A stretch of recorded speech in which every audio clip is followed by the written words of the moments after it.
बाकी जो मैंने होया वो मैं उत्ते दसांगा जी जज साहब नहीं जज साहब ने चलो तुसीं दसोगे तुसीं अपने बयान लिखवाओगे ही ठीक है जी वो रिक्वेस्ट उन्होंने को पहुँच जाएगी पर सब तो बड़ा सवाल सिख संगत वास्ते भी यही है कि तुसीं अज पैरालाइज्ड होए बैड मंजे ते पए हो ਉਹਦਾ ਕਾਰਨ ਕੀ ਹੈ ਤੇ ਮੇਰੇ ਫਿਰ ਇੱਥੇ ਸਪਰੇਅ ਮਾਰਿਆ ਲੱਤਾਂ ਤੇ ਪੱਟਾਂ ਤੇ ਦਰਦਾਂ ਬਹੁਤ ਹੁੰਦੀਆਂ ਮੇਰੇ ਸਪਰੇਅ ਸੂਰ ਮਾਰਿਆ ਅਗਲੇ ਦਿਨ ਫਿਰ ਮੈਨੂੰ ਰਜਿੰਦਰਾ ਲਾਇਆ ਜੀ ਵਾਹਿਗੁਰੂ ਜੀ ਕਾ ਖਾਲਸਾ ਵਾਹਿਗੁਰੂ ਜੀ ਕੀ ਫਤਿਹ ਗੁਰਬਾਣੀ ਅਖੰਡ ਬਾਣੀ ਦੇਖ ਰਹੀਆਂ ਦੇਸ਼ ਵਿਦੇਸ਼ ਦੀਆਂ ਸਾਰੀਆਂ ਸੰਗਤਾਂ ਦਾ ਮੈਂ ਪ੍ਰੀਤ ਸੈਣੀ ਸਵਾਗਤ ਕਰਦਾ ਗੁਰੂ ਪਿਆਰੇ ਤੁਸੀਂ ਸਭ ਜਾਣਦੇ ਹੋ ਕਿ 29 ਤਰੀਕ ਨੂੰ ਪਟਿਆਲੇ ਦੇ ਵਿੱਚ ਜੋ ਕਾਂਡ ਹੋਇਆ ਸਿੰਘ ਦੇ ਕਿਤੇ ਗੋਲੀ ਲੱਗੀ ਸੀ ਉਸ ਤੋਂ ਬਾਅਦ ਸਿੰਘਾਂ ਨੂੰ ਚੱਕਿਆ ਗਿਆ ਪਰਵਾਨਾ ਜੀ ਅਜੇ ਤੱਕ ਅੰਤਰ ਨੇ ਕਈ ਧਾਰਾਵਾਂ ਉਹਨਾਂ ਤੇ ਲੱਗੀਆਂ ਨੇ ਤੇ ਅੱਜ ਹੀ ਸਾਨੂੰ ਪਤਾ ਲੱਗਿਆ ਇੱਕ ਹੋਰ ਸਿੰਘ ਜਿਹੜਾ 1 ਤਰੀਕ ਨੂੰ ਚੱਕਿਆ ਗਿਆ ਸੀ ਪੁਲਿਸ ਵੱਲੋਂ ਉਹ ਰਜਿੰਦਰਾ ਹਸਪੀਟਲ ਦੇ ਵਿੱਚ ਐਡਮਿਟ ਹੈ ਤੇ ਉਸ ਨੂੰ ਪੈਰਾਲਾਈਜ਼ਡ ਹੋ ਗਿਆ ਪਤਾ ਇਹ ਚੱਲਿਆ ਕਿ ਉਸ ਦੇ ਉੱਤੇ ਪੁਲਿਸ ਨੇ ਅੱਤ ਦੀ ਤਸ਼ੱਦਦ ਕੀਤੀ ਹੈ ਤੇ ਜਿਸ ਕਰਕੇ ਉਹ ਹਸਪੀਟਲਾਈਜ਼ਡ ਹੈ ਤੇ ਅਸੀਂ ਉਹਨਾਂ ਨਾਲ ਗੱਲ ਕਰਨ ਦੀ ਕੋਸ਼ਿਸ਼ ਕਰਾਂਗੇ ਆਖਿਰ ਕੌਣ ਨੇ ਅਕਾਲੀ ਦਲ ਅੰਮ੍ਰਿਤਸਰ ਤੋਂ ਸਿੰਘ ਇੱਥੇ ਪਹੁੰਚੇ ਹੋਏ ਨੇ ਅੰਮ੍ਰਿਤਪਾਲ ਸਾਡੇ ਨਾਲ ਨੇ ਉਹਨਾਂ ਤੋਂ ਜਾਣਦੇ ਕਿ ਆਖਿਰ ਇਹ ਸਿੰਘ ਹੈ ਕੌਣ ਤੇ ਕਿੱਥੋਂ ਇਸ ਨੂੰ ਅਰੈਸਟ ਕੀਤਾ ਗਿਆ ਵਾਹਿਗੁਰੂ ਜੀ ਕਾ ਖਾਲਸਾ ਵਾਹਿਗੁਰੂ ਜੀ ਕੀ ਫਤਿਹ ਹਾਂਜੀ ਵਾਹਿਗੁਰੂ ਜੀ ਕਾ ਖਾਲਸਾ ਵਾਹਿਗੁਰੂ ਜੀ ਕੀ ਫਤਿਹ ਜੀ ਕੌਣ ਇਹ ਸਿੰਘ ਤੇ ਕਿੱਥੋਂ ਇਹਨੂੰ ਅਰੈਸਟ ਕੀਤਾ ਗਿਆ ਇਹ ਆਪਣੇ ਸਮਾਣੇ ਤੋਂ ਨਾਲੇ ਪਿੰਡ ਪੈਂਦਾ ਜੀ ਇਹਨਾਂ ਦਾ ਤੇ ਜਗਜੀਤ ਸਿੰਘ ਨੇ ਇਹ ਆਪਣੇ ਖੇਤਾਂ ਦੇ ਵਿੱਚ ਕੰਮ ਕਰ ਰਹੇ ਸੀਗੇ ਜੀ ਤੇ 1 ਤਰੀਕ ਨੂੰ ਪੁਲਿਸ ਗਈ ਆ ਸਿਵਲ ਡਰੈਸ ਦੇ ਵਿੱਚ ਸਿਵਲ ਗੱਡੀ ਦੇ ਵਿੱਚ ਤੇ ਉੱਥੇ ਇਹਨਾਂ ਨੂੰ ਪੁੱਛ ਕੇ ਇਹ ਉਹਨਾਂ ਨੂੰ ਲੈ ਗਏ ਆ ਨਾਲ ਫਿਰ ਇਹਨਾਂ ਨੂੰ ਇਹ ਉੱਥੇ ਕੋਤਵਾਲੀ ਥਾਣੇ ਲਿਜਾ ਕੇ ਉਹ ਤੋਂ ਬਾਅਦ ਸੀਏ ਸਟਾਫ ਵਾਲੇ ਆਏ ਆ ਇਹਨਾਂ ਨੂੰ ਸੀਏ ਸਟਾਫ ਲੈ ਗਏ ਆ ਉੱਥੇ ਇਹਨਾਂ ਨੂੰ ਟੌਰਚਰ ਕੀਤਾ ਟੌਰਚਰ ਕਰਕੇ ਇਹਨਾਂ ਨੂੰ ਇਸ ਹਿਸਾਬ ਨਾਲ ਟੌਰਚਰ ਕੀਤਾ ਜਦੋਂ ਇਹਨਾਂ ਨੂੰ ਇਹ ਲਿਆ ਕੇ ਵਾਪਸ ਆਏ ਆ ਥਾਣੇ ਦੇ ਵਿੱਚ ਤੇ ਇਹਨਾਂ ਦੀ ਰਾਈਟ ਸਾਈਡ ਜਿਹੜੀ ਪ੍ਰੋਪਰ ਪੈਰਾਲਾਈਜ਼ ਹੋ ਗਈ ਆ ਤੇ ਪੈਰਾਲਾਈਜ਼ ਹੋ ਗਈ ਉਸ ਤੋਂ ਬਾਅਦ ਇਹਨਾਂ ਨੂੰ ਇਹ ਹਸਪੀਟਲ ਲੈ ਕੇ ਆਏ ਆ ਤੇ ਹਸਪੀਟਲ ਦੇ ਵਿੱਚ 5 ਤਰੀਕ ਨੂੰ ਇਹਨਾਂ ਦੀ ਤਰੀਕ ਸੀ ਜੱਜ ਸਾਹਿਬ ਨੇ ਇਹਨਾਂ ਦਾ ਬਣਾਇਆ ਸੀ ਪੈਨਲ ਡਾਕਟਰਾਂ ਦਾ ਵੀ ਤੁਸੀਂ ਕਰੋ ਤੇ ਡਾਕਟਰਾਂ ਦੇ ਪੈਨਲ ਨੇ ਸਿਰਫ ਇਹਨਾਂ ਦਾ ਇੰਨਾ ਕਿਹਾ ਜੀ ਵੀ ਇਹਨਾਂ ਦੇ ਗੈਸ ਬਣੀ ਹੋਈ ਹੈ ਢਿੱਡ ਦੇ ਵਿੱਚ ਢਿੱਡ ਦੁਖਦਾ ਵਾ ਵੀ ਹੋਰ ਕੋਈ ਪ੍ਰੋਬਲਮ ਨਹੀਂ ਤੇ ਉਹਦੇ ਨਾਲ ਹੀ ਪੈਰਾਲਾਈਜ਼ ਹੋਇਆ ਉਹ ਪੇਸ਼ੈਂਟ ਦੇ ਵੀ ਦੇਖਦੇ ਹਾਂ ਕਿਉਂਕਿ ਪੁਲਿਸ ਅਤੇ ਪ੍ਰਸ਼ਾਸਨ ਰੋਕ ਰਿਹਾ ਅੰਦਰ ਜਾਣ ਤੋਂ ਤੇ ਅਸੀਂ ਅੰਦਰ ਜਾ ਕੇ ਦੇਖਦੇ ਹਾਂ ਕਿ ਪੁਲਿਸ ਅਤੇ ਪ੍ਰਸ਼ਾਸਨ ਕਿੱਦਾਂ ਰੁਕਦਾ ਆਜੋ ਤੇ ਕਿਉਂਕਿ ਇਹ ਚੀਜ਼ ਕਿਤੇ ਨਾ ਕਿਤੇ ਦੇਖਣ ਵਾਲੀ ਹੈ ਕਿ ਜਦੋਂ ਵੀ ਅਜਿਹੀ ਤਸ਼ੱਦਦ ਸਿੰਘਾਂ ਉੱਤੇ ਹੁੰਦੀ ਹੈ ਤੇ ਪੁਲਿਸ ਅਤੇ ਪ੍ਰਸ਼ਾਸਨ ਹਮੇਸ਼ਾ ਤਿਆਰ ਹੁੰਦਾ ਤੇ ਤੁਹਾਨੂੰ ਦੱਸ ਦਈਏ ਕਿ ਅਜੇ ਤੱਕ ਕੋਈ ਵੀ ਮੀਡੀਆ ਇੱਥੇ ਨਹੀਂ ਪਹੁੰਚਿਆ ਅਸੀਂ ਕੋਸ਼ਿਸ਼ ਕਰਾਂਗੇ ਇੱਕ ਚੀਜ਼ ਕਵਰ ਕਰਨ ਦੀ ਕਿ ਆਖਿਰ ਪੁਲਿਸ ਅਤੇ ਪ੍ਰਸ਼ਾਸਨ ਕਿੱਦਾਂ ਰੋਕ ਰਿਹਾ ਹੈ ਆਖਿਰ ਕੀ ਕੁਝ ਹੋ ਰਿਹਾ ਹੈ ਤੁਹਾਨੂੰ ਦਿਖਾ ਦਿੰਦੇ ਹਾਂ ਕਿ ਮੀਡੀਆ ਇੱਥੇ ਨਹੀਂ ਪਹੁੰਚਿਆ ਪਰ ਉਹ ਸਿੰਘ ਜਿਹਨੂੰ ਪੈਰਾਲਾਈਜ਼ਡ ਹੋਇਆ ਉਹ ਸਿੰਘ ਜ਼ਰੂਰ ਇੱਥੇ ਇਸ ਵੇਲੇ ਮੌਜੂਦ ਹੈ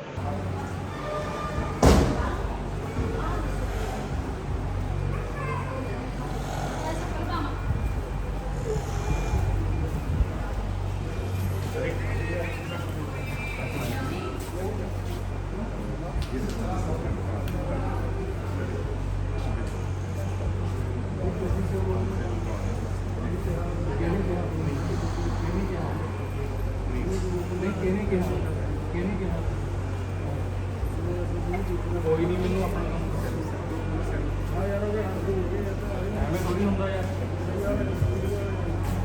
ਨਹੀਂ ਸਰ ਸਾਡੀ ਵੀ ਜੌਬ ਹੈ ਭਾਜੀ ਜਾਂ ਤਾਂ ਸਾਨੂੰ ਇਹ ਦੱਸ ਦਿਓ ਨਾ ਵੀ ਮਨਾ ਕਿਹਨੇ ਕੀਤਾ ਮਨਾ ਕਿਹਨੇ ਕੀਤਾ ਸਾਨੂੰ ਦੱਸ ਦਿਓ ਪੁਲਿਸ ਅਜੇ ਤੱਕ ਤੁਸੀਂ ਦੇਖ ਸਕਦੇ ਹੋ ਵੀ ਮਿਲਣ ਨਹੀਂ ਦੇ ਰਹੇ ਆਗੇ ਸਾਹਮਣੇ ਜਿਹੜੇ ਉਹਨਾਂ ਦੀ ਕੋਈ ਨਾ ਨਹੀਂ ਸ਼ਾਰਟਸ ਲੈ ਰਹੇ हैं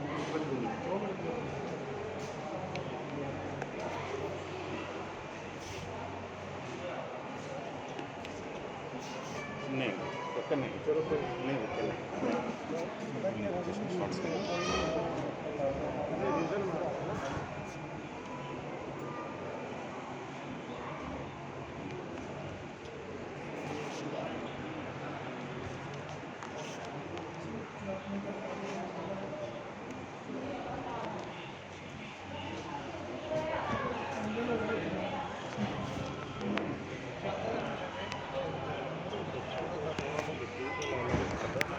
मेरी वाह काम करती है मेरी घट काम करती है 4 तरीक का इन्होंने बड़ा पै जाना हम अज आए आ या तुम आए सब को लेके जाओगे आपे आ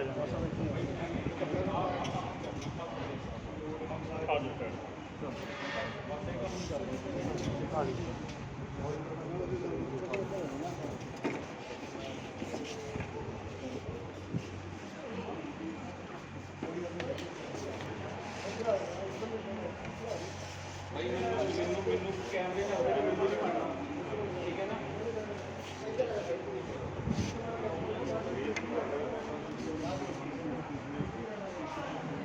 भाई जो मुन्नी का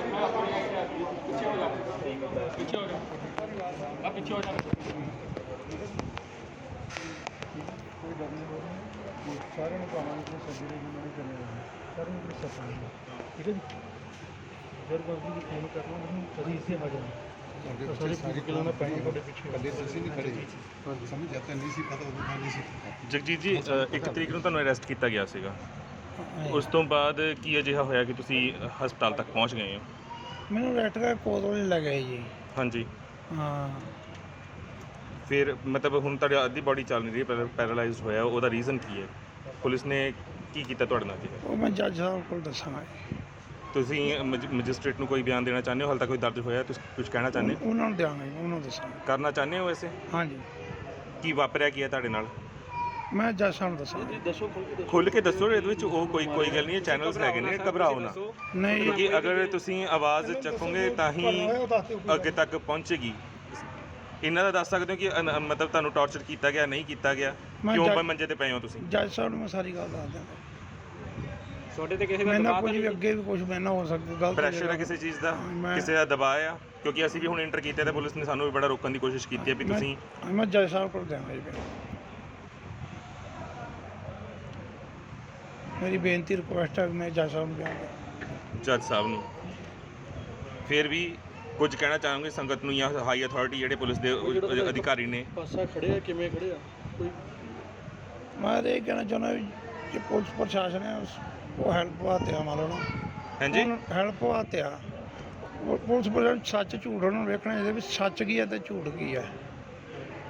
ਉਸ ਦਿਨ ਮੈਂ ਤਕਰੀਬਨ ਐਸਪੀ ਦਾਨਕ ਸਨ ਤੇ ਆਪਣੇ ਸੁਕੰਦ ਸਾਹਿਬ ਸਨ ਤੇ ਜਿਹਦੇ ਵਿੱਚ ਕੁਝ ਮਲਵਾਣ ਪਛਾਤੇ ਬੰਦੇ ਸੀ, ਮੋਨੇ ਮੰਨ ਲਓ ਜਿਹਨਾਂ ਮੂੰਹ ਬੰਨੇ ਹੋਏ ਸੀ ਜੀ, ਉਹਨਾਂ ਨੂੰ ਅਸੀਂ ਬਹੁਤ ਰੋਕਦੇ ਰਹੇ ਉੱਥੇ। ਮੈਂ ਉਹਨੂੰ ਰੋਕਦਾ ਰਿਹਾ ਸੀ, ਮੈਂ ਇਹ ਮੁਲਾਜ਼ਮਾਂ ਨੂੰ ਪਤਾ ਹੀ ਮੈਂ ਰੋਕਦਾ ਰਿਹਾ ਸੀ ਜੀ, ਪਰ ਫਿਰ ਵੀ ਮੇਰੇ ਤੇ 300 ਕਹਿੰਦੇ ਨੇ ਪਾਤੀ ਇੱਕ ਕੋਈ 3 ਧਾਰਾ ਕਈ ਲਾਤੀਆਂ ਮੇਰੇ ਤੇ ਜਿਹੜਾ ਤੁਹਾਨੂੰ ਕੁਛ ਕਹੋ। ਫਿਰ ਉਸ ਤੋਂ ਬਾਅਦ ਕੀ ਹੋਇਆ? ਬਾਕੀ ਜੋ ਮੈਨੂੰ ਹੋਇਆ ਉਹ ਮੈਂ ਉੱਥੇ ਦੱਸਾਂਗਾ ਜੀ ਜੱਜ ਸਾਹਿਬ ਨਹੀਂ, ਸਾਹਮਣੇ। ਜੱਜ ਸਾਹਿਬ ਨੂੰ ਚਲੋ ਤੁਸੀਂ ਸਾਹਮਣੇ ਦੱਸੋਗੇ, ਤੁਸੀਂ ਆਪਣੇ ਸਾਹਮਣੇ। ਬਿਆਨ ਲਿਖਵਾਓਗੇ ਹੀ, ਠੀਕ ਹੈ ਜੀ, ਉਹ ਰਿਕੁਐਸਟ ਉਹਨਾਂ ਕੋਲ ਪਹੁੰਚ ਜਾਏਗੀ। ਪਰ ਸਭ ਤੋਂ ਵੱਡਾ ਸਵਾਲ ਸਿੱਖ ਸੰਗਤ ਵਾਸਤੇ ਵੀ ਇਹੀ ਹੈ ਕਿ ਤੁਸੀਂ ਅੱਜ ਪੈਰਾਲਾਈਜ਼ਡ ਹੋਏ ਬੈੱਡ ਮੰਜੇ ਤੇ ਪਏ ਹੋ, ਉਹਦਾ ਕਾਰਨ ਕੀ ਹੈ? ਅਜਿਹਾ ਕੀ ਅੰਦਰ ਜੇਲ੍ਹ ਦੇ ਵਾਪਰਿਆ ਕਿ ਤੁਸੀਂ ਆ ਕੇ ਮਤਲਬ ਇਸ ਹਾਲਤ ਦੇ ਵਿੱਚ ਤੁਹਾਨੂੰ ਰਜਿੰਦਰਾ ਹਸਪੀਟਲ ਲੈ ਕੇ ਆਇਆ ਜਾਂਦਾ? ਉੱਥੇ ਮੈਂ ਤੇ ਮਗਰ ਬਿਮਾਰ ਹੋ ਕੇ ਮੈਂ ਮਗਰ ਮੰਨ ਲਓ ਲੰਮਾ ਪਿਆ, ਬਿਮਾਰ ਜਦੋਂ ਹੋ ਗਿਆ ਮੈਂ ਤੇ ਫਿਰ ਮੈਨੂੰ ਮੈਂ ਰਾਤ ਨੂੰ 9 ਵਜੇ ਮੈਨੂੰ ਪਤਾ ਲੱਗਾ ਵੀ ਜਦੋਂ ਫਿਰ ਮੇਰੀ ਲੱਤ ਤੇ ਬਾਂਹ ਮਗਰ ਰੁਕੀ ਵੀ ਸੀ ਤੇ ਮੇਰੇ ਫਿਰ ਇੱਥੇ ਫਿਰ ਸਪਰੇਅ ਮਾਰਿਆ ਲੱਤਾਂ ਤੇ ਪੱਟਾਂ ਤੇ। ਦਰਦਾਂ ਬਹੁਤ ਹੁੰਦੀਆਂ ਮੇਰੇ, ਸਪਰੇਅ ਸੂਰ ਮਾਰਿਆ। ਅਗਲੇ ਦਿਨ ਫਿਰ ਮੈਨੂੰ ਰਜਿੰਦਰਾ ਲਾਇਆ ਜੀ। ਲੱਤਾਂ 'ਚ ਦਰਦਾਂ ਕਿਉਂ ਸ਼ੁਰੂ ਹੋਈਆਂ ਸੀ? ਕਿਉਂਕਿ ਉਸ ਦਿਨ ਵੀ ਅਸੀਂ 29 ਤਰੀਕ ਦਾ ਲਾਈਵ ਸਾਰਾ ਅਸੀਂ ਕਵਰ ਕੀਤਾ, ਸਾਰੇ ਪਾਸੇ ਅਸੀਂ ਵੀ ਤੁਰੇ ਹਾਂ, ਸਾਰੇ ਪਾਸੇ ਅਸੀਂ ਵੀ ਭੱਜੇ ਹਾਂ, ਮੀਡੀਆ ਵੀ ਸਾਰਾ ਦਿਨ ਸਵੇਰ ਤੋਂ ਲੈ ਕੇ ਸ਼ਾਮ ਤੱਕ ਖੜੀ ਲੱਤੇ ਰਿਹਾ ਹੈ। ਐਸਐਸਪੀ ਨਾਨਕ ਸਿੰਘ ਵੀ ਸਾਡੇ ਨਾਲ ਸੀਗੇ। ਪਰ ਮਤਲਬ ਤੁਹਾਨੂੰ ਜਦੋਂ ਅਰੈਸਟ ਕੀਤਾ ਉਸ ਤੋਂ ਬਾਅਦ ਅਜਿਹਾ ਲੱਤਾਂ ਨੂੰ ਕਿਉਂ, ਕੀ ਹੋ ਗਿਆ? ਤੁਸੀਂ ਡਰ ਰਹੇ ਹੋ, ਘਬਰਾ ਰਹੇ ਹੋ ਕਿਸੇ ਚੀਜ਼ ਤੋਂ? ਆਖਿਰ ਕਿਉਂ ਹਾਫ ਬਾਡੀ ਪੈਰਾਲਾਈਜ਼ਡ ਹੋਈ ਹੈ, ਉਹ ਅਸੀਂ ਜਾਣਨਾ ਚਾਹੁੰਦੇ ਹਾਂ। ਜੇ ਤੁਸੀਂ ਖੁੱਲ੍ਹ ਕੇ ਦੱਸੋਗੇ ਤਾਂ ਹੀ ਸੰਗਤ ਤੱਕ। ਮੈਂ ਧੱਕਾ ਇਹਨਾਂ ਜਿਆਦਾ ਮੈਂ ਡਰ ਤੇ ਹੋਣਾ, ਧੱਕਾ ਬਹੁਤ ਮਿਹਨਤ, ਧੱਕਾ ਬਹੁਤ ਜ਼ਿਆਦਾ ਹੋਇਆ। ਧੱਕਾ ਬਹੁਤ ਜ਼ਿਆਦਾ ਹੋਇਆ ਤੇ ਚਲੋ ਅਸੀਂ ਪਰਮਾਤਮਾ ਅੱਗੇ ਇਹੀ ਅਰਦਾਸ ਕਰਾਂਗੇ ਕਿ ਸਮੱਤ ਬਖਸ਼ਣ ਉਹਨਾਂ ਨੂੰ ਜਿਹੜੇ ਧੱਕਾ ਕਰਦੇ ਨੇ ਬੇਮਤਲਬ। ਤੇ ਮੈਂ ਜ਼ਿਆਦਾ ਪੇਸ਼ੈਂਟ ਨੂੰ ਨਹੀਂ ਤੰਗ ਕਰਾਂਗਾ ਤੇ ਇਹੀ ਅਸੀਂ ਕਹਿਣਾ ਚਾਹਾਂਗੇ ਕਿ ਤੁਹਾਡੇ ਸਾਹਮਣੇ ਆ 29 ਤਰੀਕ ਨੂੰ ਸਵੇਰ ਤੋਂ ਲੈ ਕੇ ਸ਼ਾਮ ਤੱਕ ਜੋ ਕੁਝ ਹੋਇਆ ਚੈਨਲ ਦੇ ਉੱਤੇ ਲਾਈਵ ਤੁਸੀਂ ਆਪ ਵੇਖਿਆ ਸੀ।